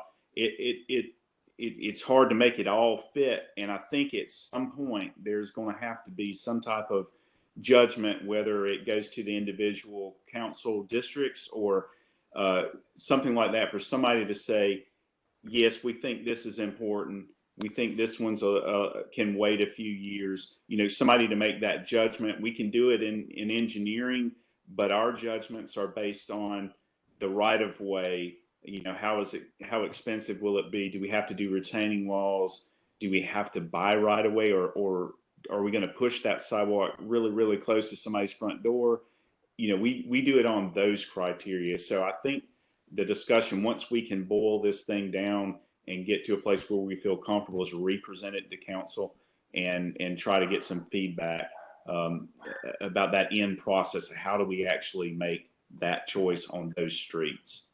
So I think the biggest issue is you've already hit on. It's just so unbelievably expensive that no matter how you frame it up, you always get way less than you need or want for such a high price tag. Yeah. I need to ask a question that we discussed some years back, etc. Every sidewalk doesn't necessarily have to have a curb and gutter, which is the expense. Have we evaluated, because there are some areas to make them areas that we go in and we work in that neighborhood and we build these lovely houses, that we do nothing for the sidewalk or the curb and gutter. And some of them may not necessarily be a sidewall, but it could be a sloping where there's a drainage, so there's not water up on the street or the curb, etc. Have we looked at alternatives other than always sidewalk and gutter programs? Because I've seen in some communities where there's banking the curb and a place for drainage, and it looks very nice. Somewhere along the line, particularly in District 2 and 3, that's we've got to look at something that's a little bit better. Some of our we keep saying to some neighborhoods that your streets are not wide enough. Well, they may not be wide enough, but can you do the slope banking and with the drainage to make the area look a whole heck of a lot better? I'm just saying there's got to be more than one way to do this, and I'm sure it wouldn't cost as much as always the curb and the gutter. Yeah, and to piggyback on what Council Woman Fleming is saying, I mean, I've got numerous areas in my district which, quite frankly, all we need is a curb. You know, just something that makes the roadway look like you're not out in, you know, the middle of some farm rural area, and grass is meandering into the roadway. I mean, just something. Ghetto. Yeah, exactly. You know, Yeah. something that makes it look like, okay, you know, I would want to live here. And I've got roads in my district which probably won't have enough width for a sidewalk, but like I say, you know, a curb in and of itself would do wonders for those areas. And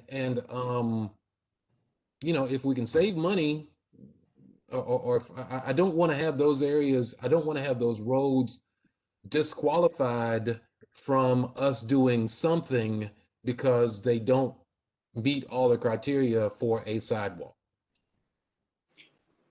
I think with that direction, we may look at, you know, looking at the roads that rank higher on the list and then reevaluating each of those. And maybe there might be some issues like that we can overcome if they're important enough roads.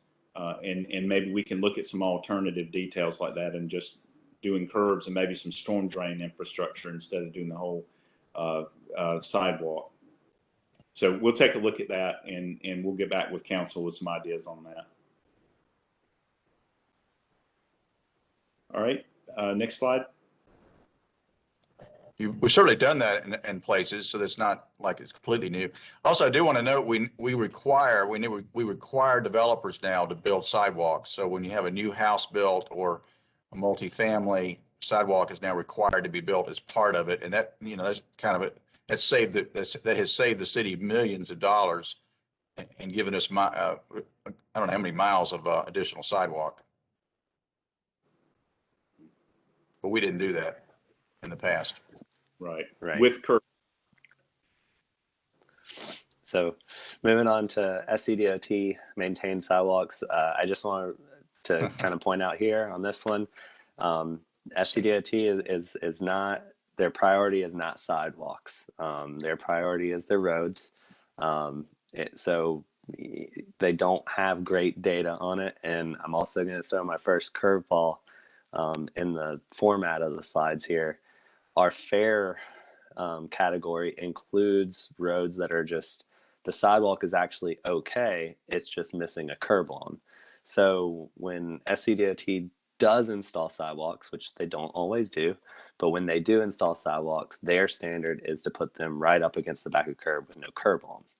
So you've got major corridors, Lawrence Road, Pleasantburg, where you do have some sidewalk and it's in okay condition, but it's right up against the curb. So you lack the safety factor of having that curb along there. So I did just want to kind of point that out with their data and with roadways and how they manage it. And the other big thing here is, as Mr. Mayor pointed out, is we do require developers when they're redeveloping to install new sidewalk, and we do the same on DOT roads.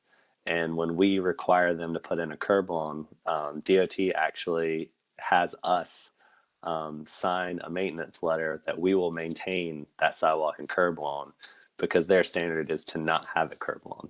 So that's just an example of how they're not in the sidewalk business. They're not as interested in sidewalk as we are.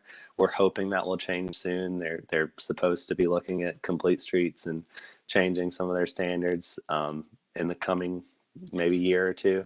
But as of right now, that's generally the case. And so we just wanted to point that out here. And they have. How interested are they in bike lanes? So for example, Stone Ave, and the big plan for the bike lane and all, is that all on SCDOT, or do we have to share some of that cost, just having them?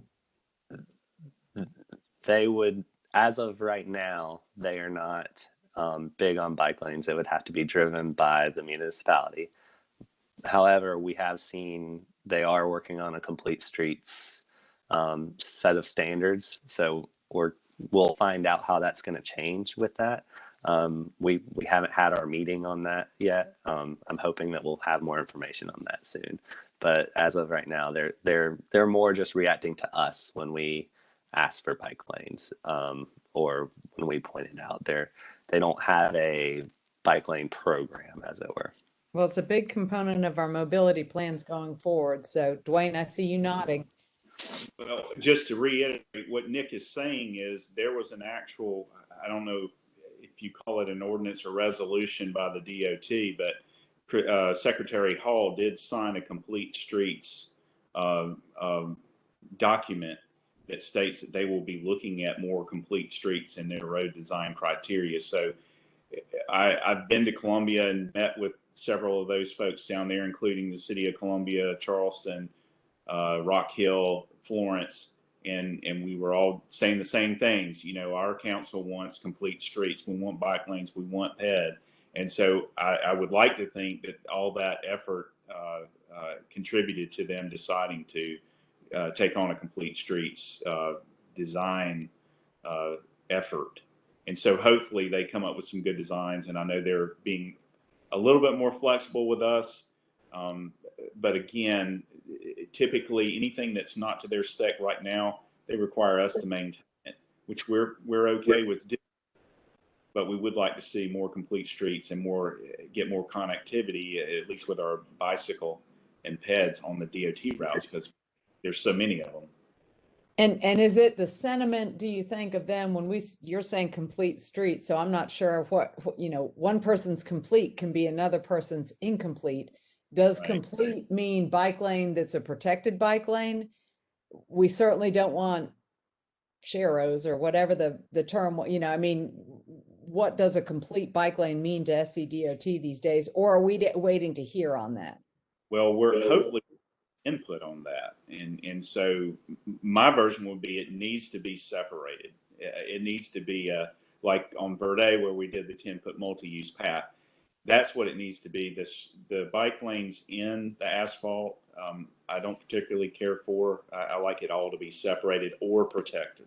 Okay, so protected on the asphalt, you're willing to lean in or discuss that with them that, you know, you can't always get a Verde, you know, that's kind of the gold standard.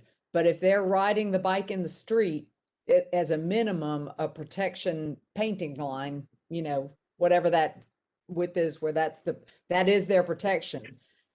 Yes. That's better than no protection. And I would prefer either a concrete median or some type of concrete wall. Or I've seen a lot of plans in the there's different guidelines. One is called NACTO, National Association of Cities Traffic Organization, something like that. But they have a lot of urban design standards, and they use concrete potted plants and things like that to kind of make it look better. Although I would be concerned that we'd be replacing an awful lot of them on certain roads. So there are options out there. There's a ton of options. So, but I just think with all the work we're putting into mobility and the emphasis on it in the GVL 2040, a bike lane is not just a white stripe a couple of feet from the curb anymore, in my view. So, right. thanks. All right. I think we end up, at the end of the day, we end up doing better. We just have our trails, our allotment for trails, which are separated systems. I mean, the state is just nowhere on the same wavelength with us on this. And yeah. All right, next slide. ADA ramps, definitely related to sidewalks. Total assets in the network are around 3,000. We did have a budget in 2019 where we replaced a bunch of ramps that on streets that had recently been resurfaced. It's a requirement that we upgrade our ramps when we resurface our roads. So we've got a little bit of catch up to do there.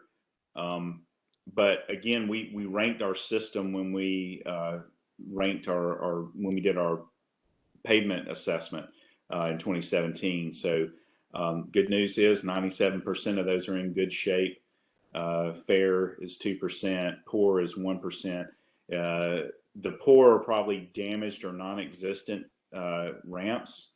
The fair may be ramps that were installed prior to the newer standards, and they may be out of that standard, not compliant with that standard. And there's several different neighborhoods where we just need to catch up with our resurfacing and our sidewalk directives. Show the next slide. This is one of our favorite ramps, if you will, if you want to call it that. This is probably, I would have to say this is probably original because you saw a lot of double and triple curbs back in, the early part of the early part of the 20th century. This is one of them. It's on Earl Street, which is a historic district. I know. Hey, I know where that is. Yeah, so you won't make it up with a wheelchair, and even a baby carriage or stroller is going to be difficult to maneuver around here. And this is how do you get your horse up there? How do you do it? Yeah, depends on the horse. This is the relic. That's very interesting. Yeah, we had to put a historic marker there. I want to go see that. know. Pretty sure that's granite curb there, so that was probably teens, 20s. And this one's got a drain right in the middle of it, so it's right in the middle, in the way. So you have to deal with the drain.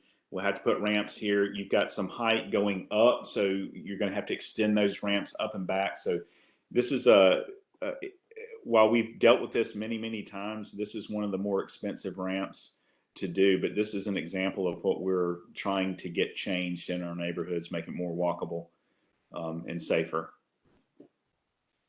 Next slide.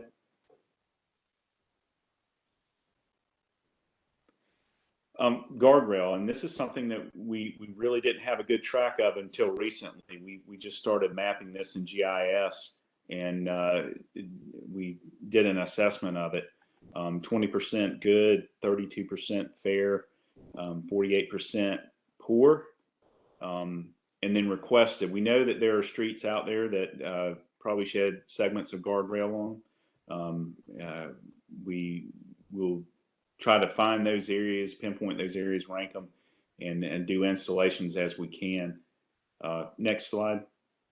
A lot of these can be recent installations. This picture on the left is Verde Boulevard. That's brand new guardrail that's already been hit. So that would need to be replaced and maintained.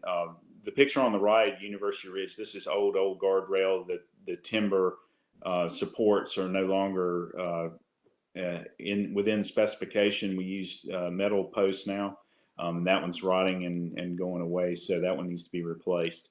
Yeah, I was going to say, a little retreat humor. Can you claim something to be a guardrail or maintained when it's laying flat on the ground? Yeah, no, it doesn't do much guarding when it's that way. I was questioning how somebody can hit a guardrail on a straight piece of road, but I guess they do. But yeah, it's not doing its job when it's laid over like that, is it? So this is something we would be requesting funding for to upkeep and maintain and keep a watchful eye. And when you have situations where it hits like that, we have the money and contracts in place to where we can just make a phone call and get this replaced. Next slide. Underperforming intersections. Now this is a large item, and there are several contributing factors to this bit of information. If you recall, a few years ago we did a safety study of our intersections. We kind of took the top 20 intersections and looked at crash data and the highest risk intersections. Got a lot of information for that. We've got the downtown traffic master plan projects. We went through that and looked at those intersections to see what improvements can be made. You've got GPATS projects where they kind of list projects and rank them. And then we got corridor studies such as Wade Hampton and, Lawrence Road and those things. And we've kind of compiled those to take a look at these as intersection projects. These aren't ranked good, fair, poor. It's all dependent on the needs of those intersections. Some of the projects that you've seen that have been a part of this have been the Rutherford Road Hawk Signal, the dual left turn lanes from Stone Avenue onto 385. Part of the cultural corridor is in this category. We're doing it in conjunction with that design of that streetscape, looking at using Academy Street as a bypass to downtown. So those folks that are wanting to go out Poinsett Highway but don't want to go through downtown, it'll be an easier ride to take Academy than it will be to come straight through downtown. Trying to cut back a little bit on that through traffic through downtown and get them going around, and trying to configure Academy to more safely and efficiently move traffic around the downtown core. Next slide. Dwayne, that's come up before with the study and all. Let me just say, y'all are actively engaged in that effort to try to rethink Academy? Yes, as part of the cultural corridor design, part of that scope in that design is to look at these intersections along Academy to try to take some of that traffic off of Beatty and College and move it to Academy. It can involve different configurations of those intersections to make those more efficient. At some point, I would like to have all those signals hooked up to our communications so they can be timed and put cameras on those corridors. So yes, it's being done now. It is part of a scope. Next slide. Hold on, the mayor's speaking, but he's muted.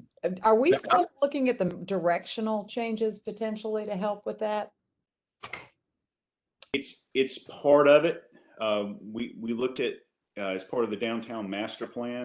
We looked at, Northern College. yeah, looking at breaking those apart, making them two-way again. I don't think that was one of the recommendations coming out of that study. But it's all being taken into account. Every time we look at that area, we'll take that into account. And my message was, I just think, be bold.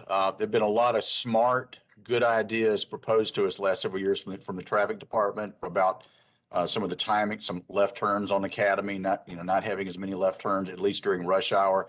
Everything I've heard is, excellent ideas, great ideas. To the extent we can try things out and see how they work and, go for it, because we know where the little issue areas are. And more people need to be on Academy, and fewer people need to be using points at Highway. In both directions need to be altered. And, that number is a huge number. And in some of these intersections, it's going to take a lot of work to reconfigure. But some of the ideas are like turning the dual lefts on Stone Avenue to 385. That is a great idea. Yeah. That didn't cost relatively, it had a huge result with relatively little money. And so some of the ideas, but sooner or later, at Pendleton and Academy, for instance, you get an intersection that is pretty bad. This is one of the ones that we're looking at study. We've looked at all types of intersection configurations, including a roundabout, and I got voted down on that one because of capacity. But you can see that this one is in bad shape. The paving's in bad shape. The pedestrian facilities are terrible because they have to run across such a wide expanse of roadway to get across. So we're looking at all these different aspects to see what we can do to make it better and improve it. Dwayne, did we not put an intentional earmarked amount of money in the budget before last year to help remedy this intersection? I've got a meeting next week on this intersection. We did do that, because this is the connector to the east of the West End Village. It's 100% pedestrian unfriendly at the moment. It doesn't connect at all. And also it's just confusing. And on top of everything else, look at the condition of the road. When you drive around there, you feel it right away. It's got everything. But yeah, we did put some money toward this. We have a capacity meeting and a conceptual design meeting next week on this exact intersection. So we are moving forward with some preliminary engineering on this. Please share with us some of the conceptual designs you're talking about for this intersection. As soon as we get them, we will. Yes, sir. Sure. and this is in conjunction. We've been looking at. I know Kaylin Owens had been looking at Pendleton as far as bike lanes and bike facilities, and so we're trying to connect with them and do it kind of holistically is what they're looking at. Nick's been working down there in the village of West End doing those streetscapes and see how we need to connect that area with this area in downtown. So we're to connect departments and making sure we know what everybody else is working on as well. Please check with the community because for about 20 years we've been talking about the same thing, and we said to you that putting a bike lane on Pendleton Street, as tiny as it is with the high traffic, is waiting to kill somebody. And I'm just saying, I appreciate the idea that we want to have trails and bike lanes, but every place is not. Remember, we've had several people hit and one person killed not far in this area because we cannot put everything in certain communities when the streets are tiny. But now this is huge. But the street on Pendleton Street, they got cars parked on both sides. The little road is barely 32 feet wide. I'm just saying it cannot handle anything else. It is not wide enough for a bike lane. So we've got to be very careful. And the community, when they said they did not agree to any bike lanes coming down Pendleton Street because they know how bad it is. Are we not doing a bike lane study on Pendleton? No, I didn't imagine that. Why are we doing that study? I have no idea. I think Pendleton would lend itself wonderfully to to an off-road opportunity, because you have the existing sidewalk that you could expand, but I would Exactly. but Lillian's right. Nobody in the right mind would want to ride that section toward the village, but off-road I'm trail saying, has been out there in the past as an idea. So is our bike lane study that we're spending money on Pendleton? Well, don't forget, there's the other side of Pendleton between Main Street. There's the other side going up this way. That's a 5-lane. It's huge. Yeah, It's that's wide. fine. Yeah, And that's where they're studying putting a bike lane in. Yeah. Yeah, one of- better be. I- One would hope. The other thing before we go any further, please let us stop venturing on projects and things where you hadn't talked to anybody in the neighborhood. I'm just, that always gets me. Then we got to undo it and try to get them to at least listen to you and talk to it. Please, folks, let's start with communities, because we got a lot of folks, Shannon, Rebecca, all of them, they go to the neighborhoods and talk to them, and they could be a lead way. Please let us do this so we don't have to sit here. The rest of us have to sit here and argue with people about what's being studied and what's not being studied, when sometimes by the time we find out it's being studied, it's already a plan. Not only it's already a plan, you already funded it and you're already going with it. It's the wrong thing to do. That's the only thing that I'm saying. Let's just save time, money, and pressure, blood pressure. Part of our design process now is a communication plan and having meetings with the neighborhoods. Like on the instep, we always have meetings with neighborhoods prior, sometimes 2 and 3 meetings with the neighborhoods prior to starting a project. So that'll definitely be a part of this project. All right, next slide. Dwayne, John here, real quick. One thing I'd like you all to take a look at, and I'm digressing a little bit, my apologies, but we got 18 wheelers and heavy volume going up and down Stone Avenue doing 50 miles an hour. And it's tough. It's a thoroughfare, but it's getting really, really dangerous. And one idea that I have, which might be terrible, but I'd like you to look at, and it's that all the directional signs on I-385 North, when you want to go to Hendersonville and Asheville or Travelers Rest, all the DOT directional signs have you exit on Stone Avenue to get you over to Poinsett or Rutherford. I would love for y'all to take a look at the feasibility of having directional signs to get people off at 385 to exit off 385 at Pleasantburg. And Pleasantburg is a natural loop around the city to Cherrydale. And it may be a harebrained idea, but we all take a look at that to see if that's even worth discussing. That's a good possibility. It's a good point. That's where GPATS has that intersection at Pleasantburg and Wade Hampton on their 40-year list for that reason. But it's a very expensive undertaking. But it's on their list for their 40-year plan. I'm not sure how high it is on it. But what I'm hearing him say is not necessarily we're talking about doing the infrastructure. The directional signs, when you pull up the map, it puts them on Stone Avenue. Right. Can't we somehow go to the people who do the maps and tell them don't go that way? That's what we're saying. Until they can get it fixed, it doesn't matter. The Pleasantburg's okay. It's already there.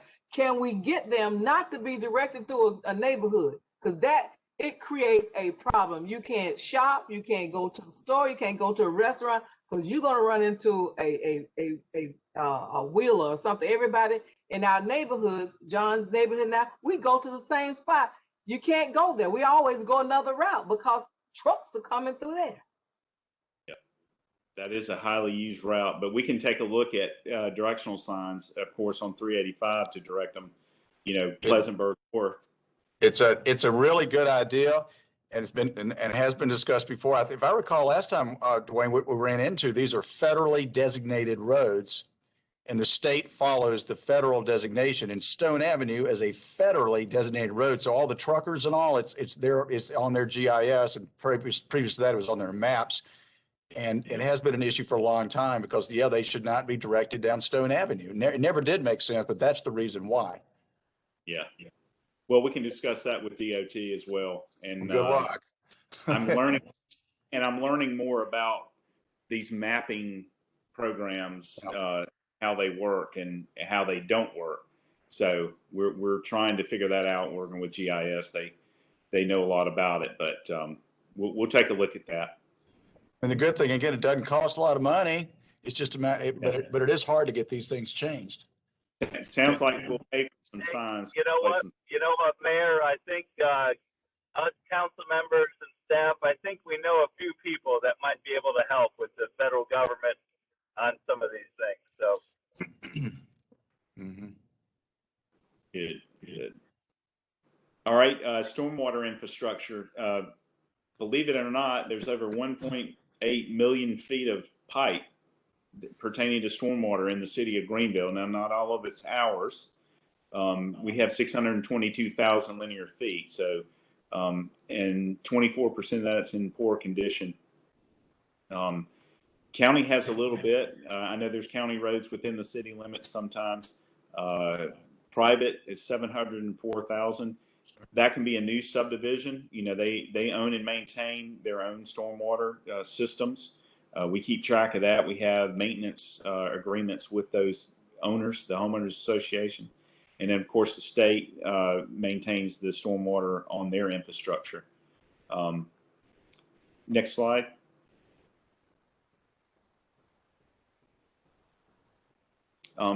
You know, a few years ago, we went through Stormwater 2.0, and part of that was to create a CIP tool that we can put in projects and it'll rank those projects.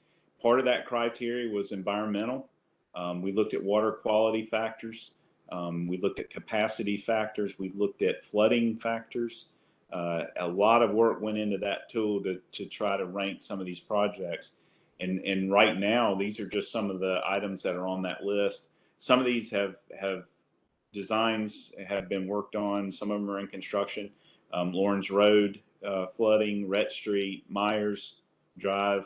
Some of these other areas, Fisher Drive, Pinehurst, Robin Hood, those are part of some culvert projects where routinely these culverts are overtopping in smaller storms. So we're looking at replacing those.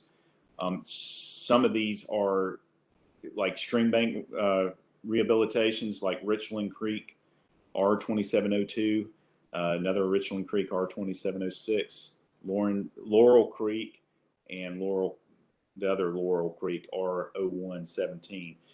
So we've got a mix of kind of water quality projects, stream bank restorations, and also improvements to the system. It also, down at the bottom right hand, you see asset inventory and assessment. When I spoke previously about asset management, it's about knowing what you have, where it is, and what condition it's in. That's the stage we're at with our stormwater. So right now, we are looking at we have a contract to go and do survey and condition assessment. And this includes pipes as well as some natural stream banks because, you know, that is a conveyance system that needs to be maintained. And it's vital to the water quality, but it's also vital to the conveyance of storm water and not causing problems such as flooding and property damage. So we're actively engaged in doing that. We're going to put that in the database and propose maintenance items for that system. I think Dwayne, I can't help but mention that while this is a long list, the real horror stories, we had lots and lots of real horror stories. You know, every time we had a big rain, we had about 6 or 7 neighborhoods that truly flooded. People had to leave their houses, leave their neighborhoods. It was a consistent thing. And through a good CIP program and stormwater over the years, almost every one of the ones that were horrors have been taken care of and been addressed. And it used to be, if you were a member of city council, every time it ran up serious, every time it rained, you were scared, you knew what was going to happen next. The phone calls came in, people came to council meetings where, you know, 10 or 11 houses were flooded. And those have really all been fixed thanks to some of the big programs we did in the last couple of years. Yeah. For some of you who are new, it was so bad near Mountain View Baptist Church that our fire department had to go in boats and get out 1, 2, 3, 4 houses on the left and 3 houses on the right. And the playground didn't count. Get those people out of their homes by boat.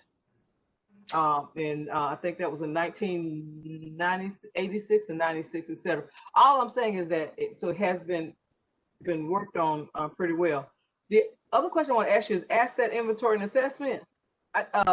For those of us who are single districts, can when the asset inventory and assessment during the process, if any of us have anything that we want to know about, we will contact you, but hopefully you can give each one of us a copy of what assets and inventories we have in our particular district, and make sure that all of the council members receive one, because that's something important, and we don't know to talk about it if we don't see it. Yeah. Well, we have in our GIS system, we have a map of all the storm drainage pipes. They don't necessarily tell us what condition they're in. They do tell us what types of pipe they are, and sometimes you can tell if you have a vitrified clay pipe, that's a bad pipe. I can tell you. As a matter of fact, go to the next slide. Okay. Well, Dwayne, I was just going to ask on that one. Yeah. You know, as development occurs, particularly bigger developments, they are required to do some sort of stormwater detention. You know, my sense is we're not always being robust enough in that design. Similar goes with infill. You know, we're doing this infill task force, and you know, the whole pervious surface conversation relates so heavily to the stress on our stormwater system. You know, I just, through my lens, this is not a time to back off, but, you know, certainly to maintain, if not accelerate, our priority of keeping surfaces or reducing impervious surfaces in design. Good point. And to everybody's point about the improvements in the past 10, 20 years, we've had a robust capital projects program in stormwater where we've done many projects that alleviate flooding. But on the permitting side, we've also increased those requirements to reduce the runoff from those new developments. So we've kind of been working on it both ends. To your point, the infill task force, they are doing something about infill mitigation. There's some infiltration methods that we're looking at.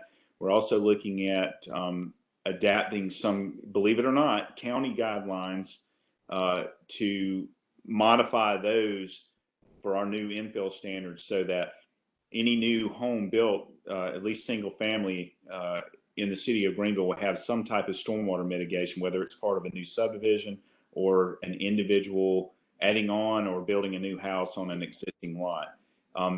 So does that address the question of neighbors flooding other neighbors? Because, you know, I mean, that I'm seeing more and more and more in every neighborhood across the city, and there's no remedy for it. And the downhill fella gets the short end of the stick. So part of that is going to be these new infill standards. That's exactly what we were trying to look at. And you know, the situation we're talking about, put those mitigation measures in place. We'll also, as part of development, start to look at downstream conveyance, because the more we know about our system, we'll know when we have a bad system or the system is under capacity.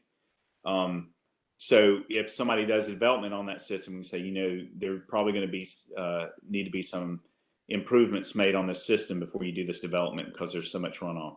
The other thing that we can discuss is our stormwater ordinance overall. And at some point this year, we were going to discuss it anyway. We've done the 2.0, and in that presentation, they talked about our standards that we make them detain the 2, the 10, and the 25. And there are different rules as whether we make them detain the 100. There are other communities that are saying you detain the 100-year flood the whole time.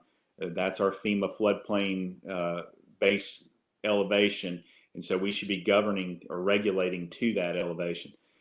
So maybe later this year, we can have a conversation about what we regulate to, and do we require more detention than what we're requiring now.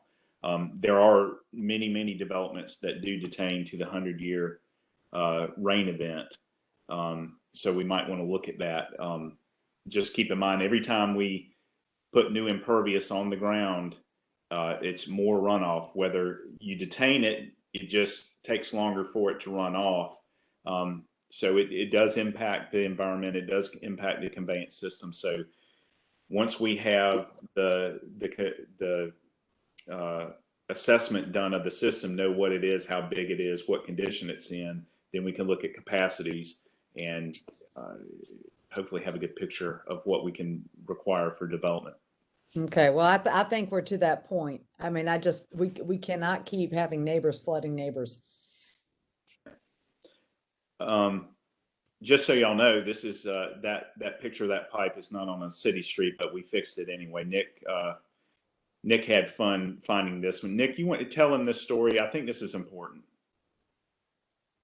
Yeah, this was a fun one. So this was in one of the village. I think this was phase 6, actually. We were actually doing some sewer work as part of phase 6. We take the asphalt off of the road, and we start to put the shovel in to get down to the sewer line, and there's nothing there. It falls right through. And what we found was that under a travel lane, there was absolutely nothing. We had asphalt bridging a large gap where there was just a sinkhole where the stormwater was supposed to be. And what you're seeing is the end of the stormwater just before the collapse. And so we luckily found this because we were replacing the sewer line. We called DOT, and DOT didn't know about it. They had no idea it was in this condition at all.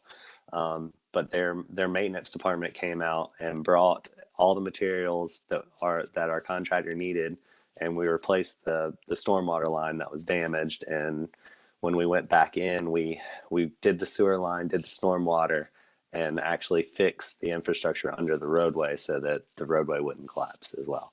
So, and we did all that with a decently minimal change order. It stayed under the contingency funds that we had in place. So it was a really, sorry. I said, now you're just bragging. But yeah, it was a joint effort with DOT, and I was definitely thankful for their help too. But it was definitely interesting to find, and especially when you're not expecting it. All right, next slide. City-owned traffic signals, 5 good, 3 fair, 6 poor. Next slide. These are some of our city-owned signals that are in poor condition. Broad at Falls, Broad at River, Broad at Main, Coffee at Spring, Main Street at Broad Street. These are major intersections. The reason why they're poor is because the mast arms themselves are owned by Duke. They have, over the years, intertwined their electrical conductors with our traffic signal cabinets, and the conduits that are used to control the signals themselves have collapsed, and we can no longer rewire them or work on them underground. That's why you see some of those signals with wires overhead. They're in bad shape. A lot of them need to be painted. Duke won't let us hang any cameras or any kind of the good stuff that we want to do on those. And so we're looking in the future to replace some of these and put our own mast arms up so that we can have control over our own signalized intersections. Next slide. This is a good example, Academy and Elford. You can see that the signal needs to be repainted. It's very close to the travel lane, and it's at a major intersection. So these are the things that we would want to upgrade and possibly put some of the controls for traffic and future connected signals, at these major intersections. Next slide. The DOT, this is kind of more of the same. A lot of these, believe it or not, are owned by Duke, especially the mast arms, because DOT does not want to maintain mast arms. They think they consider those to be decorative. And so we end up owning them and maintaining them. The price tag on those, you're looking at probably $1 million, while a brand new intersection might be 300, 400,000. These are more because you also have to deal with the Duke infrastructure when you're replacing them. And so that's why the costs are so high on these. But we would definitely want to look at a program to replace these throughout the city, especially as we go through our intelligent transportation initiatives and try to do more cameras and more detection on the mast arms themselves. Next slide. On this next slide, I actually want to do my plug for Cultural Corridor and Downtown Bypass here. So if you look at this intersection list on some of the poor ones, you'll notice that they coincide with where we were just talking about. We wanted to do the Downtown Bypass for the Cultural Corridor project. So as it stands right now, those are all Duke signals, and we can not do much to them. We can't add signal heads. We can't change the mast arm poles. We can't add our illuminated signs. We can't add good communication to them even. In fact, Duke has to be on site for our own staff to be able to get into our own cabinets, because a lot of the meters are inside the cabinet, and it's a danger to our staff to do it without Duke on site. So, we're working through Cultural Corridor, the design right now, and the Downtown Bypass design right now. And this is one of the things that's come up is how do we work through getting that as a working bypass when we can't get good communications because they're owned by Duke. And there's not much that we can do without just completely taking Duke's infrastructure out and putting our own in. Question. Who wrote the contract agreement for that? And it does need to be renegotiated. There are things that they want from us, and this needs to be renegotiated like tomorrow. Because I'm sure if it was something said to do it, there's got to be something said to undo it. I just want to know who's in charge that can reevaluate how this is done. So either we continue the way it is and not do it, or we renegotiate and do something different. Well, and I think that's the key, is you renegotiate and do something different, because Duke is only concerned about Duke. They are concerned about liability over those mast arms, and they don't want us to touch them. They don't want us to put any more strain on them or put any other cameras or anything on them. So I think you're exactly right. We'll have to work with Duke to see what can be done and how we can. This would be a Mike Pitts question, but how often does our franchise agreement come up? So it was renewed in 2018. Yeah, I believe it's every 10 years. We just did it. Yeah. We did it like last year. So we got another 7 years till that one comes up as an opportunity. At least. There is language though in the new one that speaks to these kinds of things. So I hope we've been careful to go back and read what they agreed to do. We do have some additional opportunities perhaps. Okay, Mayor, I'm going to weigh in, Mayor. We're getting some folks that need to take a break. We've been going at it for a while now, so if we could let's take a 5-minute break, and then we'll come back and finish this segment up. So it's 5:10 now. Why don't we come back at about 5:18? Give everybody about 8 minutes. Okay. Could you give us a little highlight of what's coming up next? You got signal infrastructure, pavement markings, and then signs, and then we've got the summary, which is important to get to, parking garages. So that's before we even get to the Parks and Rec stuff. So we may have to, may make sense to give Parks and Rec their due, to just carve out a separate session on that. Okay. And we can do that at a work session. That's probably a 90-minute session, and we're not going to be able to get through all that tonight. We've had a lot of good questions. So I think that'd be a good deal. Let's do that. Yeah. So why don't we come back at 5:18 or so, and we'll finish up the public work session. and then we'll convene for tonight, and we're gonna reschedule the infrastructure for Parks and Rec for one of our March work session meetings. Or we could do it. Actually, we didn't have anything for Monday on work session. We can pick it up and do it at the Monday meeting if that's okay. I think you could do the Parks and Recreation with small group meetings myself, but you know. And by the way, this is a break. This is a break at our retreat.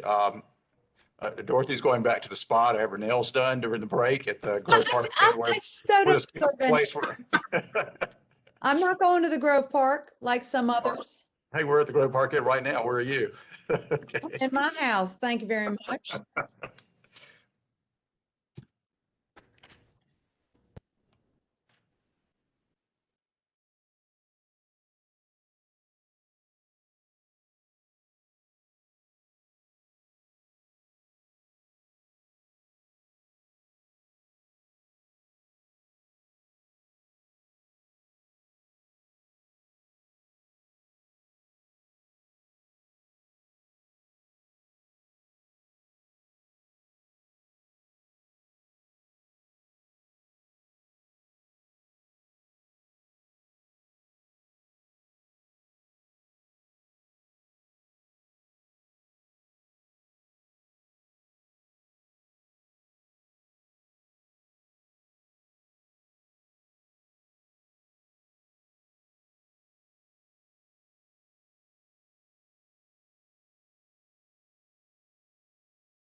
Okay, it's about 5:20.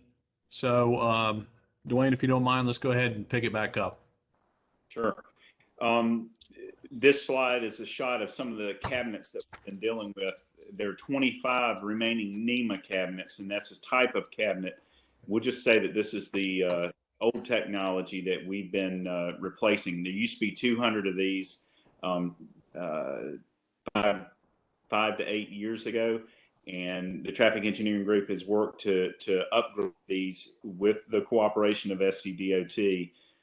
These are the cabinets that have issues with Duke Energy wires inside them. So anytime we open them up, we have to have Duke Energy standing there. We're replacing them with the types on the right that have a base extender where the Duke Energy infrastructure can be underneath and go to the separated meter base. And then we have just our cabinet control equipment on the right side. So we're looking to do more of those upgrades and finish those out.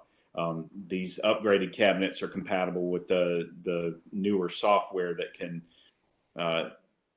manage cameras and manage signals and do other things. Next slide.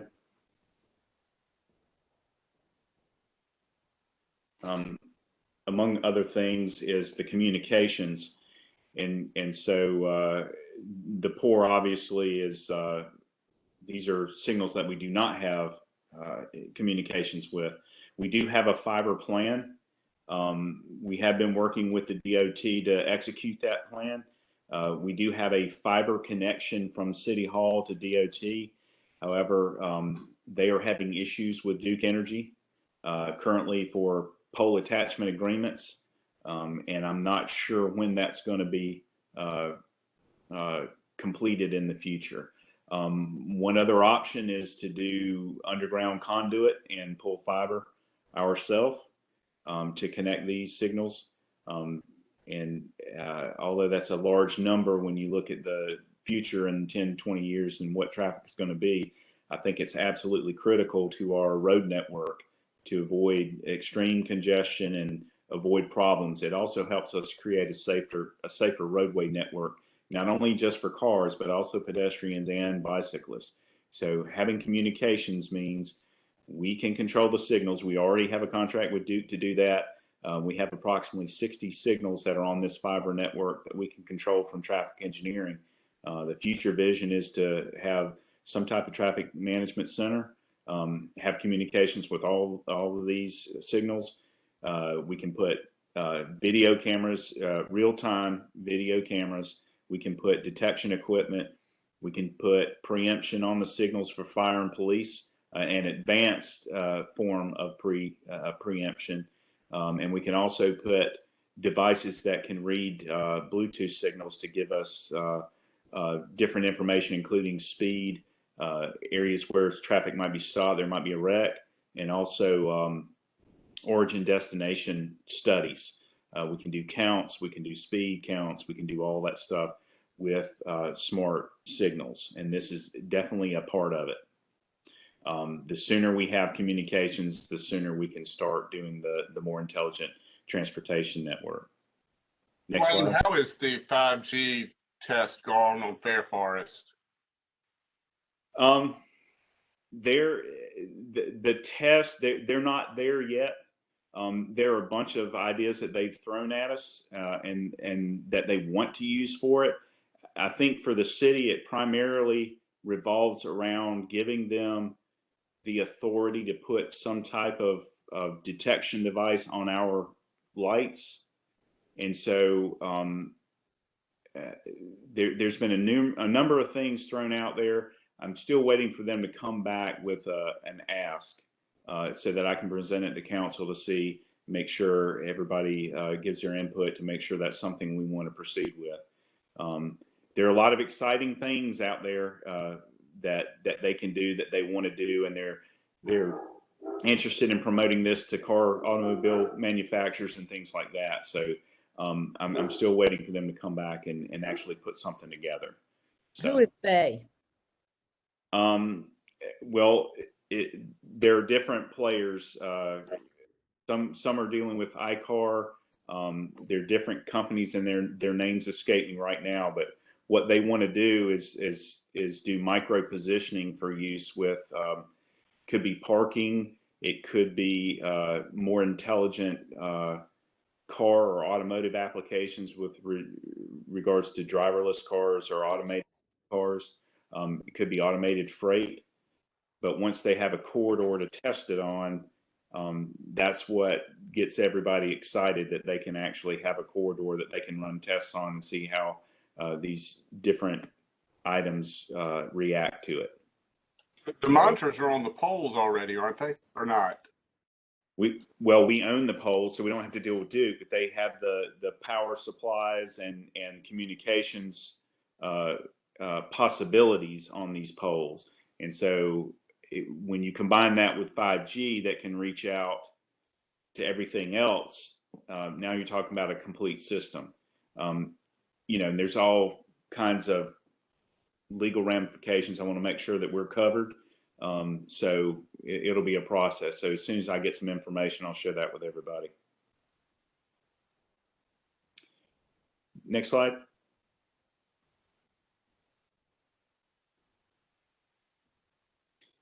These are all, like I say, we do have a plan for fiber that will connect to all the 200 plus signals in the city of Greenville.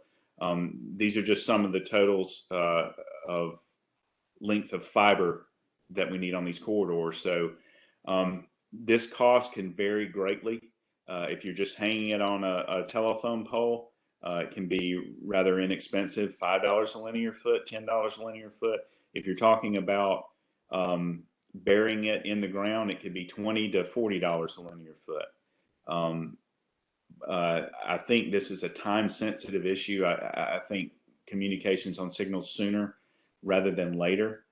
Even if the city has to step in somehow and be a partner to DOT in getting this done. Right now, it's between Duke and the DOT, and that's not who we want to control our destiny when it comes to transportation. So we're working with them hard. We're trying to push them to get some of these installations completed. So hopefully we'll have a good update here in the next 6 months. Go to the next slide. City pavement markings. This was assessed with when we assessed the resurfacing. This is something, striping deteriorates at a higher rate than the surface does. So all of our streets need to be restriped at some time. And so it would be appropriate to have a budget to do a certain amount every year. Next slide. This is a good example of before and after. Before, there's nothing that's existent, especially when it's paint. It wears out really quick and looks much better after we restripe. Next.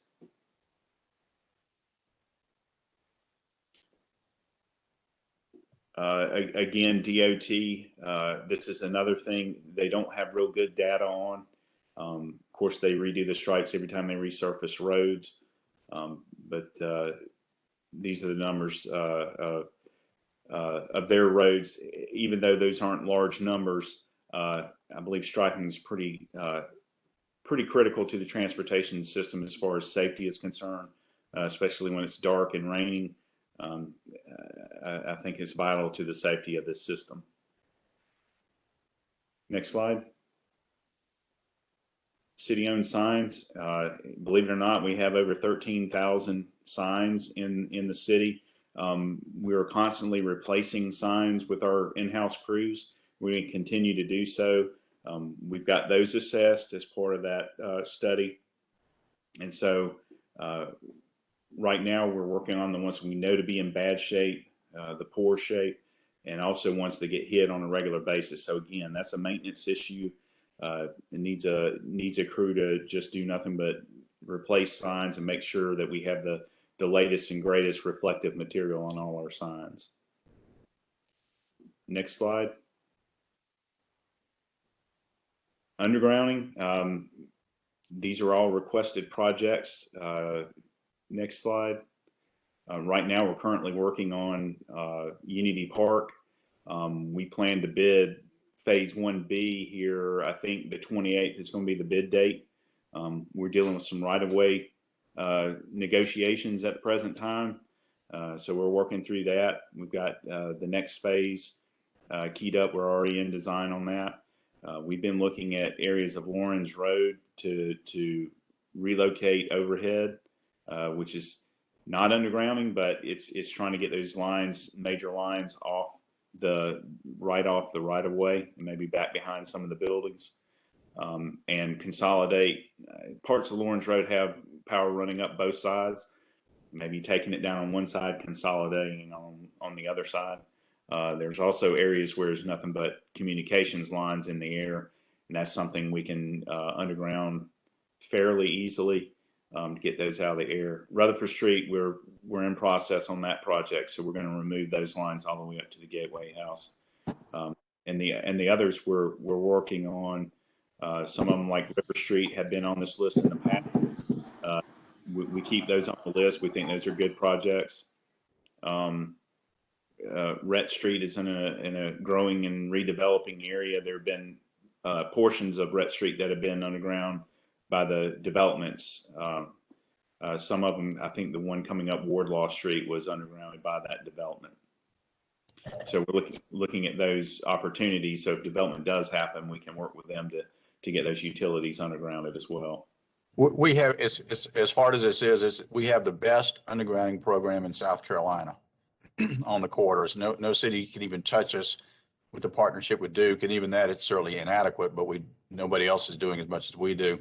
I just want to always make sure that we're getting the engineering done, so we keep moving. We always have progress, so when we're ready, when we have the money, we're ready to move instead of losing 6 months on engineering and design.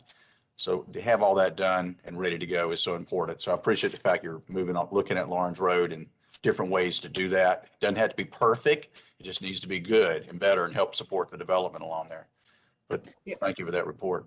Dwayne, did I'm the glad you developer said own that. any part of that cost burden? So similar to the sidewalks issue, when development occurs, does the developer bear any responsibility for that undergrounding cost?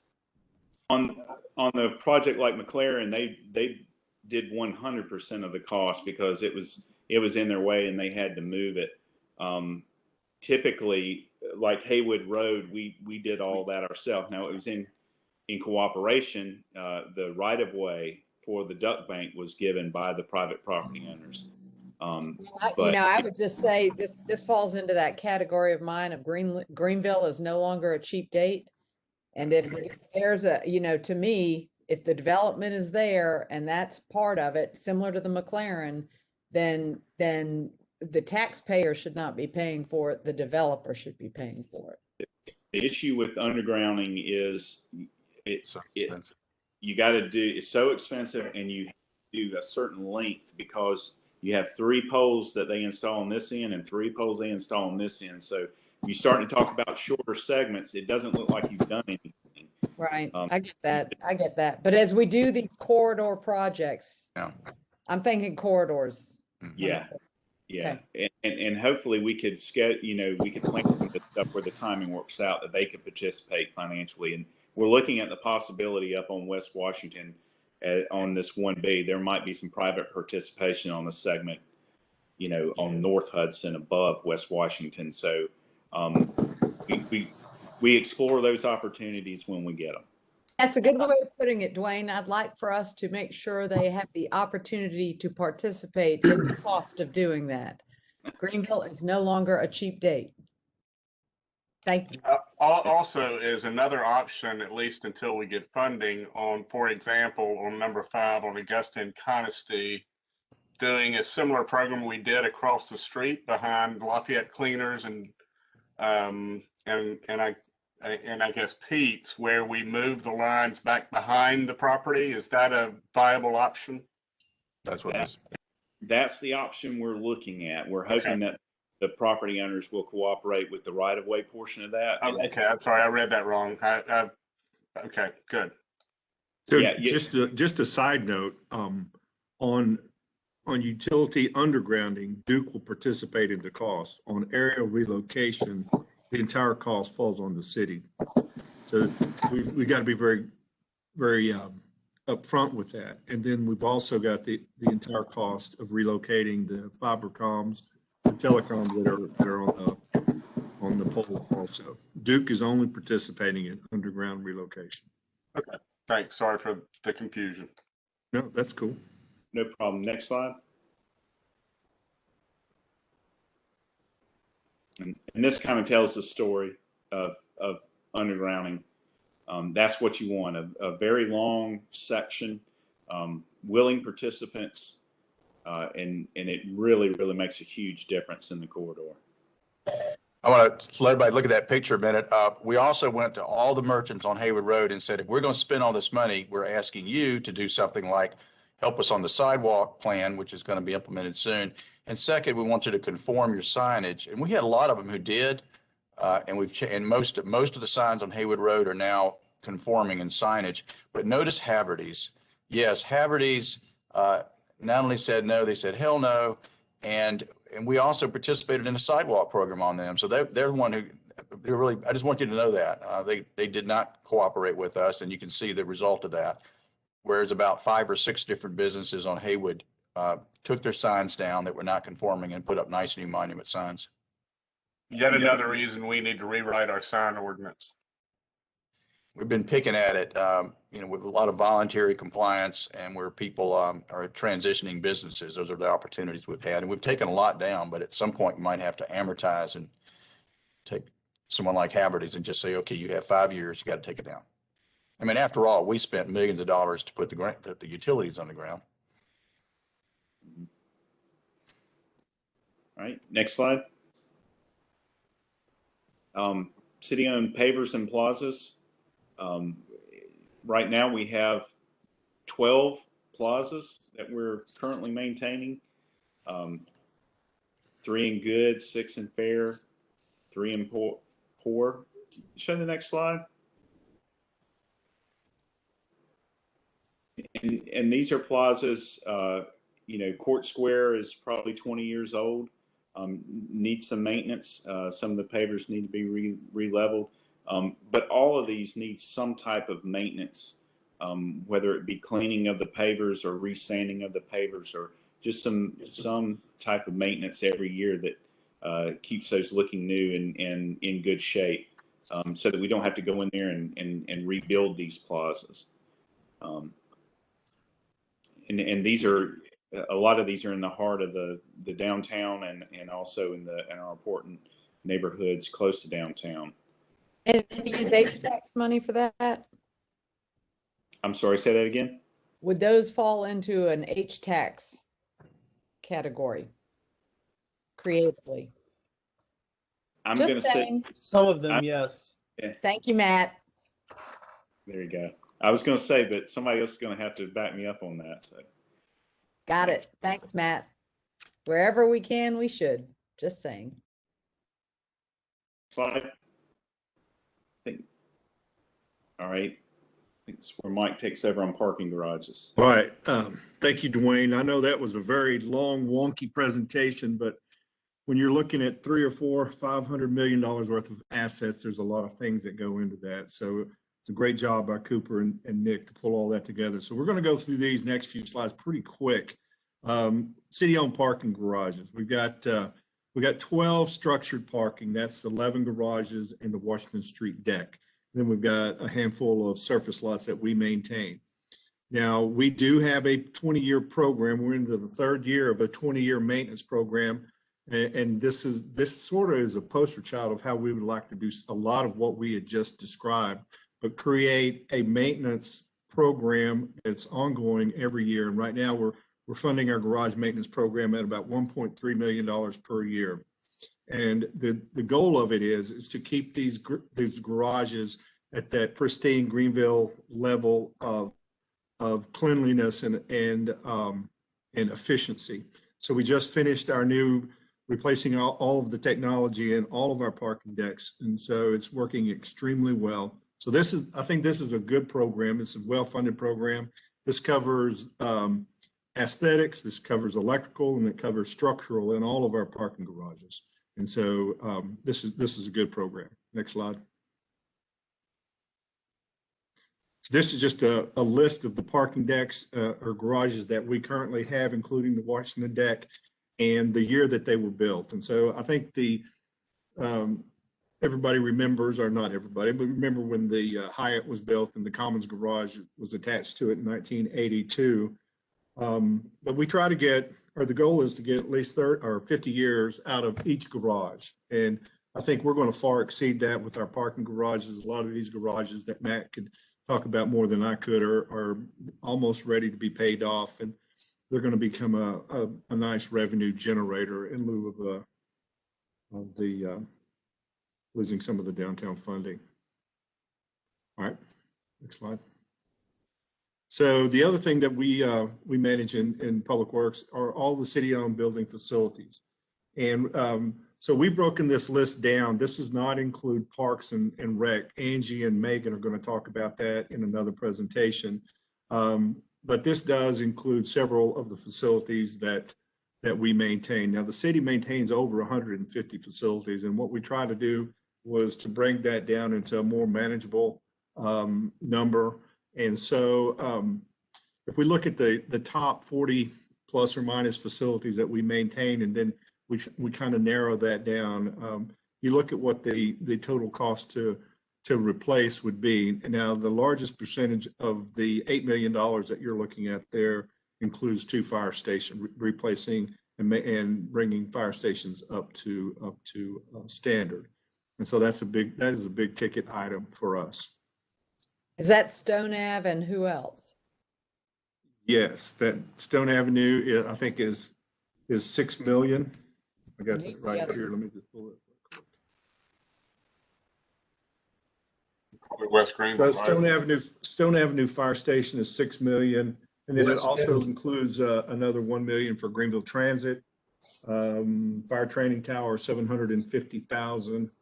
Let's see what else have we got as far as Fire Station number 5 storage building, about 40,000, and then we've got several other projects listed in that, and I can read them off, or I can provide you this list. No, we don't need to get into that minutia, but it's more than just 2 fire stations. I mean, I know Stone Ave is the lion's share of that number. Yes, okay. It is. But there's several of them included in the 42 that we've got listed here. Okay.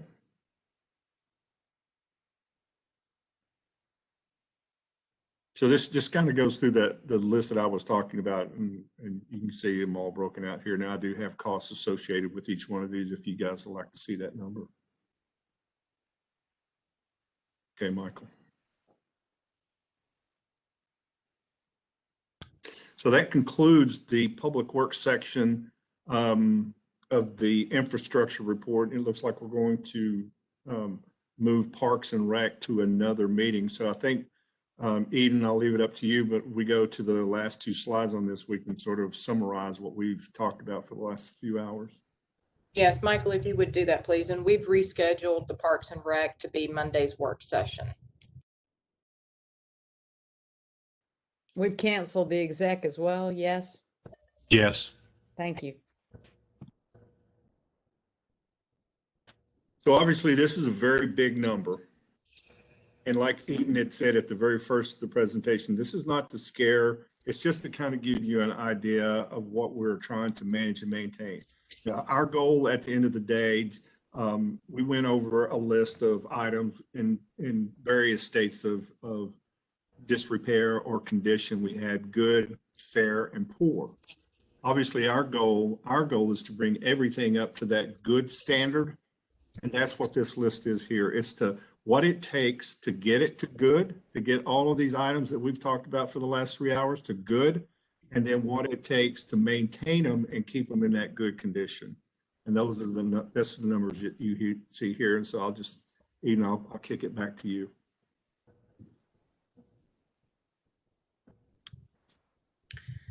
We'll actually touch on this slide again in the work session on Monday.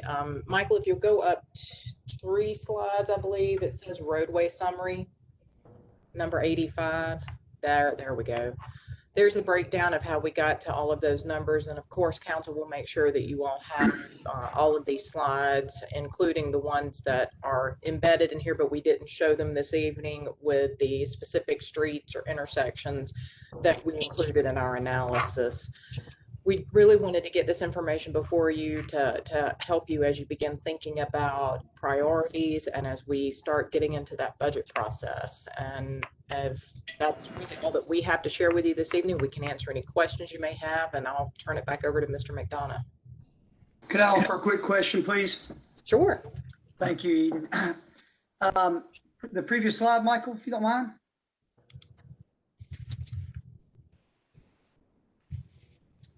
So just to be sure I'm following this layout, this presentation here, current annual investment implies what's currently going towards each of the rows? No, sir, it's more than roads. Roadway. I meant ROWS, as in those things running horizontal. Did you catch that? Okay, I see Dorothy's nodding. She's following me. Got it. And where I'm going with this is presumably the third column from the left, called annual investment, says, to Mike Murphy's commentary, what it would take different from what we're doing now to get everything to the good. So I'm reading this right, that we could scale back city facilities, save $800,000, still be good? Potentially, yes, sir. Okay, and under City of Greenville roadway, taking us back circa 3:30, 3:45, 4 p.m., that's all of those various things that we covered, the important parts of Dwayne's presentation along with Nick, sidewalks and surfacing and everything. That's the aggregate. That's exactly right. It's everything. And this would be an annual need.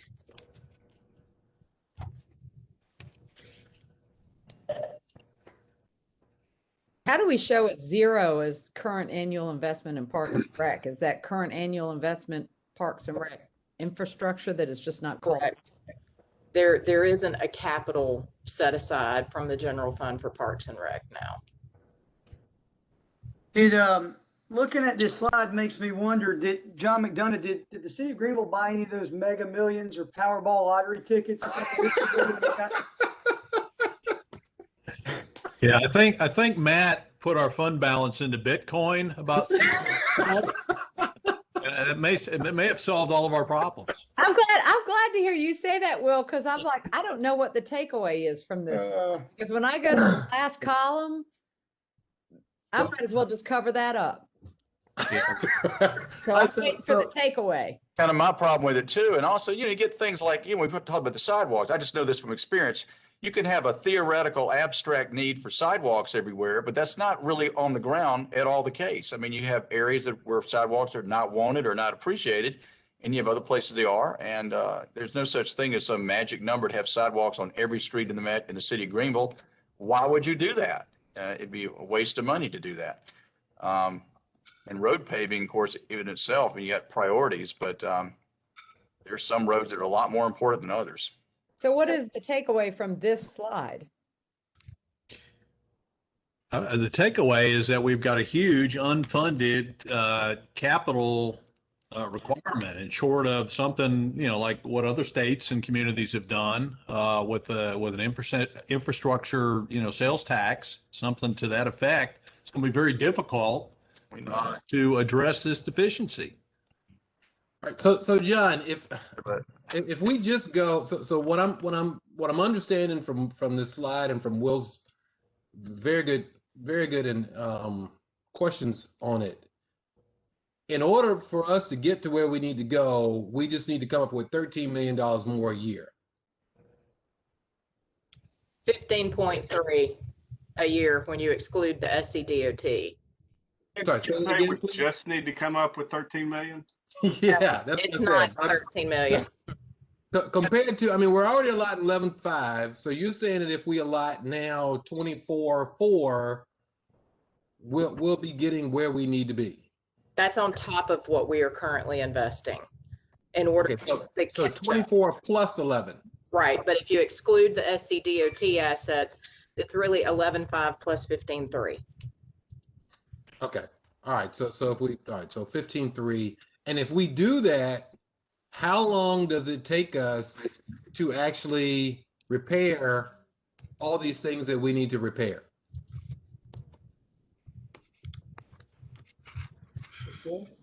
We have a 10 and 5, 10 and 20-year cycle on some of these, which is on slide 85. Okay, so we're looking at 20 years on some of these things to get to where we need to go. Yes, sir. Okay. All right. I would also guess this doesn't include those things that are currently good that are deteriorating down to fair and poor. Correct. That's Very correct. good question. All right, so given this, have you guys thought about what proposals as far as options you guys are going to present to us to help us figure out how we get to a point where we can do this? Or is that something that we're coming up with and giving to you guys, and you guys are just notifying us of the problem now? No, we'll certainly work with council on, options. It's clearly a huge number here. And I understand. Yeah, no, I'm with you. And this is something. It's a matter of, where are we going to invest? We've got a comp plan that also says that, we need to be investing in other things that aren't even on this list. Yeah. So short. No, I'm with you. Short, frankly, sustainable, renewable, revenue source is going to be very difficult to address the deficiencies. We've got some ideas. We're certainly going to share those with you in the coming weeks as we get into the budget process this year. And there are ways to deal with this. But in the end, it's a matter of priorities for whatever funding we have available. We'll need to prioritize it. It is a matter of priorities. And, you could do all this with a massive tax increase. But I don't think we want to do that because that would be a downside otherwise. But again, I'm just saying, whenever you put lists like this together, it always makes me, I think it's extremely misleading because, again, there's no magic number for waving a wand in any city in the United States where every infrastructure need is met. I mean, I haven't seen one yet. And even in our little Greenville, South Carolina, I mean, things like sidewalks, we wouldn't do that. Even if you gave us the money, we wouldn't do it. We wouldn't want to have sidewalks on every single street. So, so it's a matter of priorities and working within the means we have. And then some things are fundable through different funds, like the hospitality tax takes care of a lot of things that are not on this list, but otherwise it's property taxes. And even on that list, one back, because that seems to be the one we've zeroed in on, the one with the rows, ROWSs. I saw somewhere, and it's not on this one, another one, none of this takes into account the situation with the deterioration of City Hall. That is correct. So the City Hall problem, that facility is above and beyond this. That is correct. And we're not suggesting a tax increase. This is about informing council that these are the needs, and we'll be coming with recommendations for you to be able to prioritize where we would put this. Yeah. I would also be interested in another number, which is, for the sake of public safety, these are the must-dos as opposed to things that are considered more amenities that may not be absolutely necessary if we don't have the money. I seem to recall, I think it was Ken and Dorothy and myself back in December or late November at a work session. We sort of inadvertently came up talking about some of this. It was a subset of this, not the whole list, but I recalled that conversation and what Russell just said as sort of looking at what I view just the bread and butter, basic blocking and tackling functions and deliverables of city government. And we were talking certainly at that time casually, not about a tax increase, but exploring conversationally bonding opportunities to do a smaller number of this on a tighter slice of it. But maybe that's where the conversation ahead will lead us. Like I say, I am, and that's absolutely right. Well, we were in that group together, and I am absolutely in favor of figuring out a way to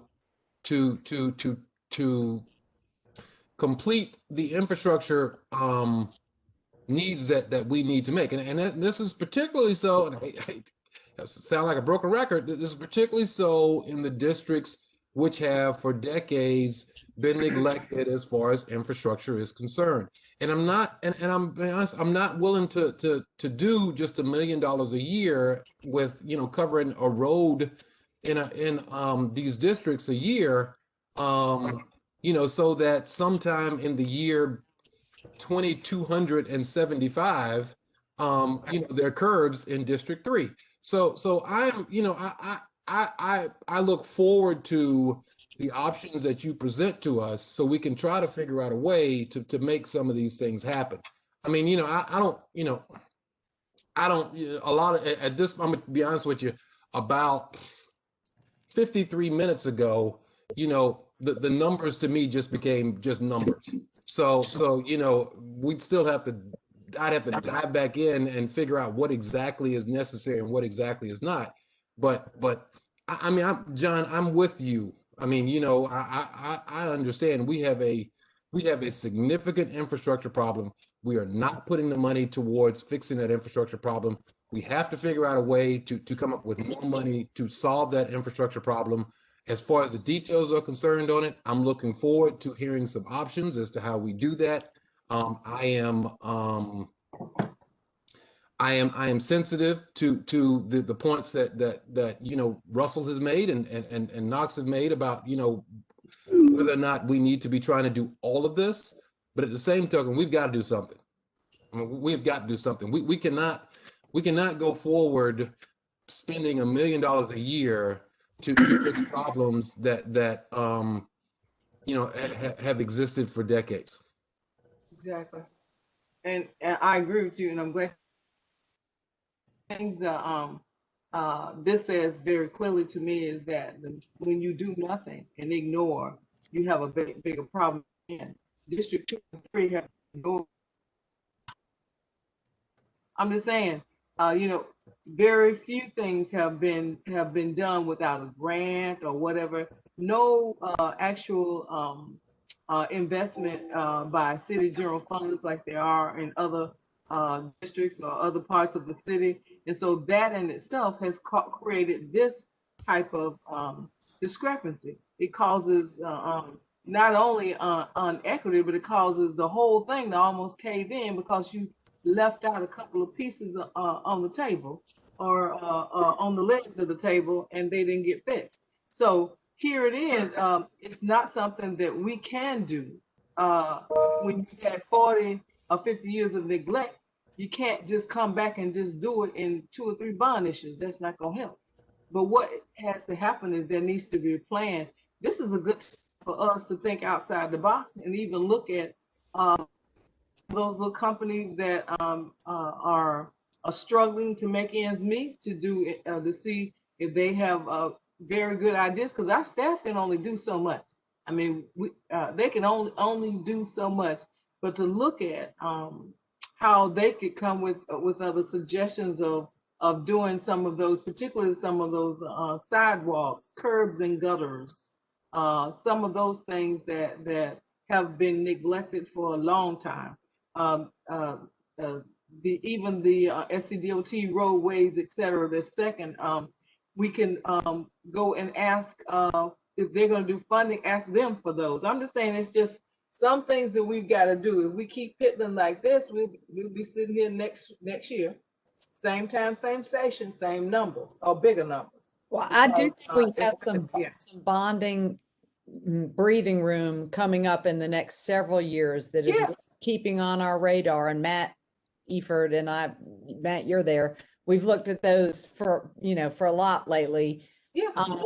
You know, John McDonough, I appreciate what you're saying on the tax issue, but we don't control that as a city. We don't have the power to do anything on that as a city. And we live, to put the city's destiny in hands of that. I'd rather us, look at what tools do we have in our toolkit. And to me, that is the bonding tool. Recognizing we're pretty leveraged right now from a hospitality bond standpoint, but in the other areas, I think we will have some breathing room. And I just challenge staff to look at that. Staff meaning Matt. He's the wizard.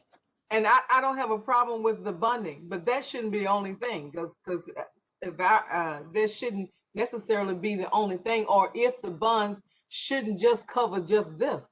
It should cover a lot of other things that have been ignored. And it might even be smaller if we look at it in a different kind of way, with some other ideas as well. I'm not saying I'm against the bonding. What I am saying is that we're going to be doing this for a very, very long time because of overall maintenance, lack of maintenance in certain areas where we selected what we wanted to select. And the same thing, that's the reason we got in the same shape with affordable housing. There was no investment from the general fund into affordable housing. And now there is investment, and it has made a difference in how we generate funds. So I'm just saying we need to look at a lot of different things. And I think bonding could be one of those two ways as well.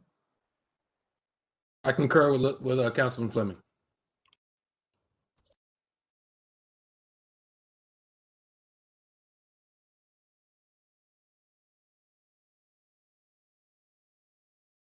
John, you're muted. Thank you all for that feedback. We will be exploring a broad range of options, including all of the items that we've talked about this evening as we get into the budget process here in the coming weeks.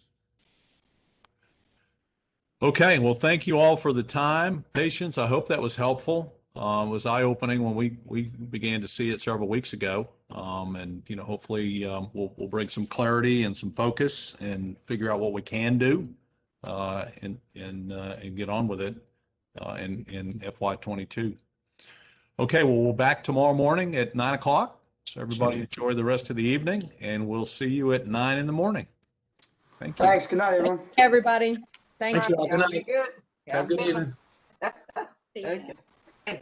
Good night, everyone. Okay.